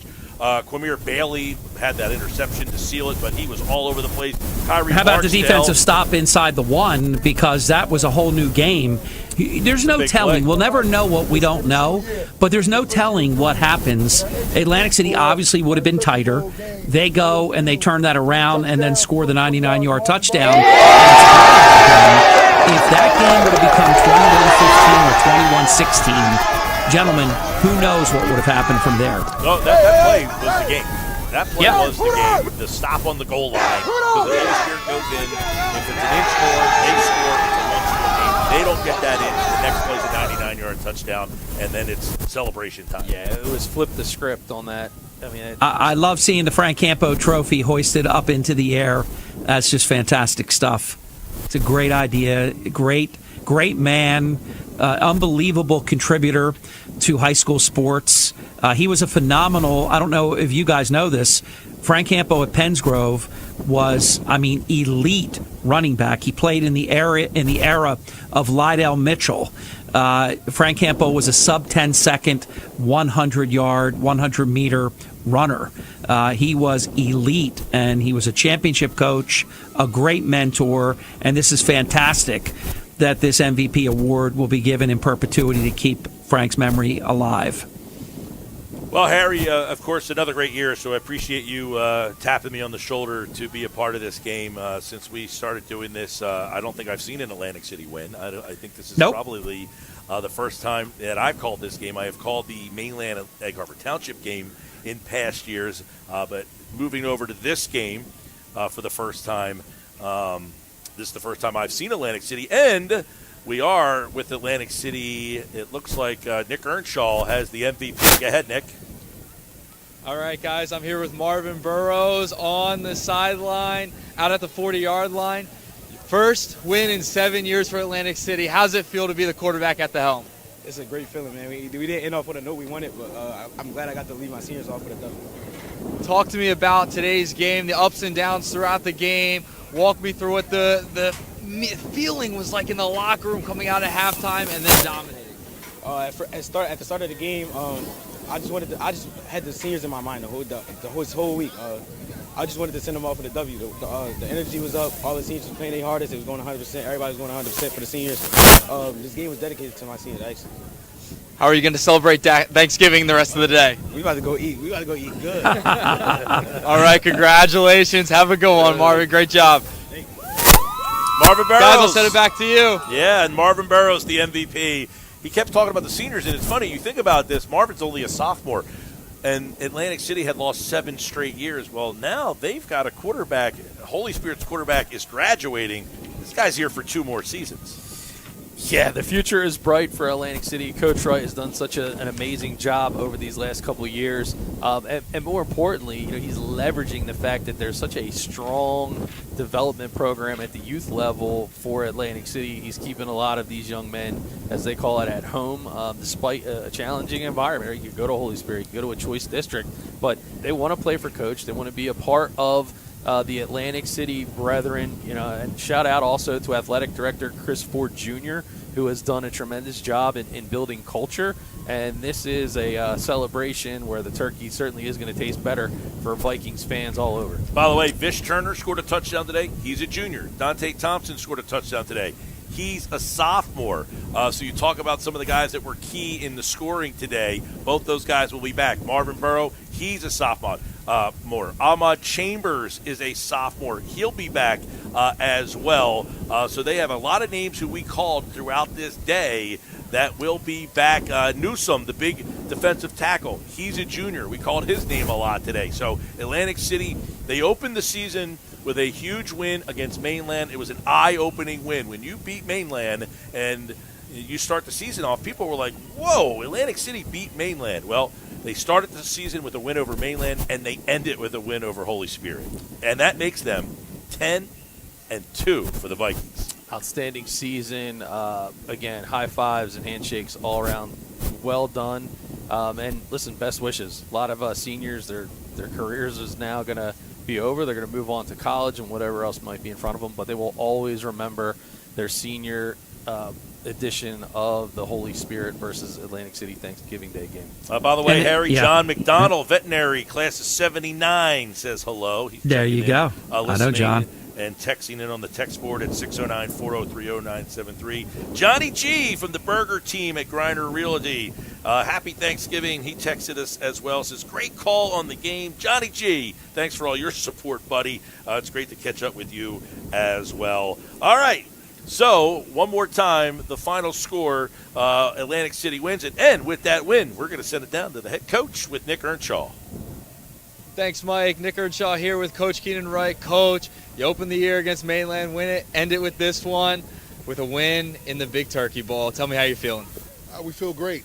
Started the year with a win, ended it with a win, double-digit wins for the first time in 26 years or so, and also shared a division, which is big too. Tell me how this program took a step forward this season.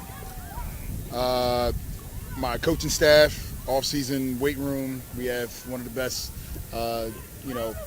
strength and conditioning coaches in the area. So our kids showed up. Tell me about the victory today. First one in 7 years over Holy Spirit. How does that feel? It's got to feel good, right? It feels great, especially considering the way that we ended the season. It was, we wanted that sectional title. We didn't get it. And the kids still showed up, practiced a week and a half, and came out and played hard. Coach, thanks so much. Happy Thanksgiving and have a great one. You as well. Thank you. Guys, I'll send it back up to you. All right. And he just said something, the weight program that they have, the double-digit wins over Mainland that I think people kind of said, whoa. And then as we were talking about there, and then they win this game to get to 10 wins. Sounds like Coach Wright, though, doesn't want to stop here. He wants to keep on growing this thing. They win it today in the 97th edition. Harry Hurley, do you have any final thoughts for the radio listeners out there today on WPG Talk Radio 95.5? Thanks, Mike, and thank you as well, Doug and Nick, and great job, Doug, with the BFA portion of this. It really takes the special event to the next level. Super job. Here are my thoughts. Coach Wright mentioned how after a disappointing Group 5 championship game loss that the team stayed together. You can fall apart in 10 days. You can easily fall apart when you want to win a championship and it doesn't go your way. They practiced hard. You could tell. They played hard. And this was, I think, a great statement win of a program that's on the move big time. I liked when he said about the first double-digit win in like 26 years. I think this really plants big-time seeds for cultivating talent in the future. Because if you don't, and you know this, Mike, as a coach, and Doug, I know you know this, if you don't get the feeder system excited and ramped up and that they can't wait to join that freshman class and sophomore and so on and become a part of a tradition, a winning tradition. Bobby Weiss had it. He had the touch, and they were great, and they were Group 4 state champions. Things went on the downturn, and I think not for unpure reasons. Mike Gill has talked about it on his show. He's talked about it this year during our coverage together, and that is that Atlantic City, with the fact that they're a school choice now, you don't have the compulsory automatic attendance. So you only could go to Holy Spirit, basically, or if you were a sending district, you had to go to Atlantic City High School. They lost by choice a lot of those things. I have so much respect for Coach Wright in righting the ship. They have really turned this program around. I have to tell you, I'm also very impressed with Coach Andrew DePasquale. He's a classy guy. Don't anybody let being ejected from today's game give you the impression, he's some kind of hothead or bad guy. He's a really good guy, and he's everything that's right in this sport. I will say I don't remember the last time Holy Spirit has had 5 losses in one season. That's been a while. I don't know the date, but it's years, most likely. But they did make it to the state semifinal in the parochial NJSIAA, and they didn't quit today when a lot of teams, after losing their coach and going into halftime 21-0 down, and the other team getting the ball coming out, they were less than 3 feet, probably less than 3 feet, of making it a one-possession game. Some of my observations, and congratulations to Marvin Burrows on being the inaugural MVP of the Frank Campo MVP Award. Just a great day. I love being with you guys on Thanksgiving. It's a wonderful way to start the game, and then we wish everybody a blessed Thanksgiving meal.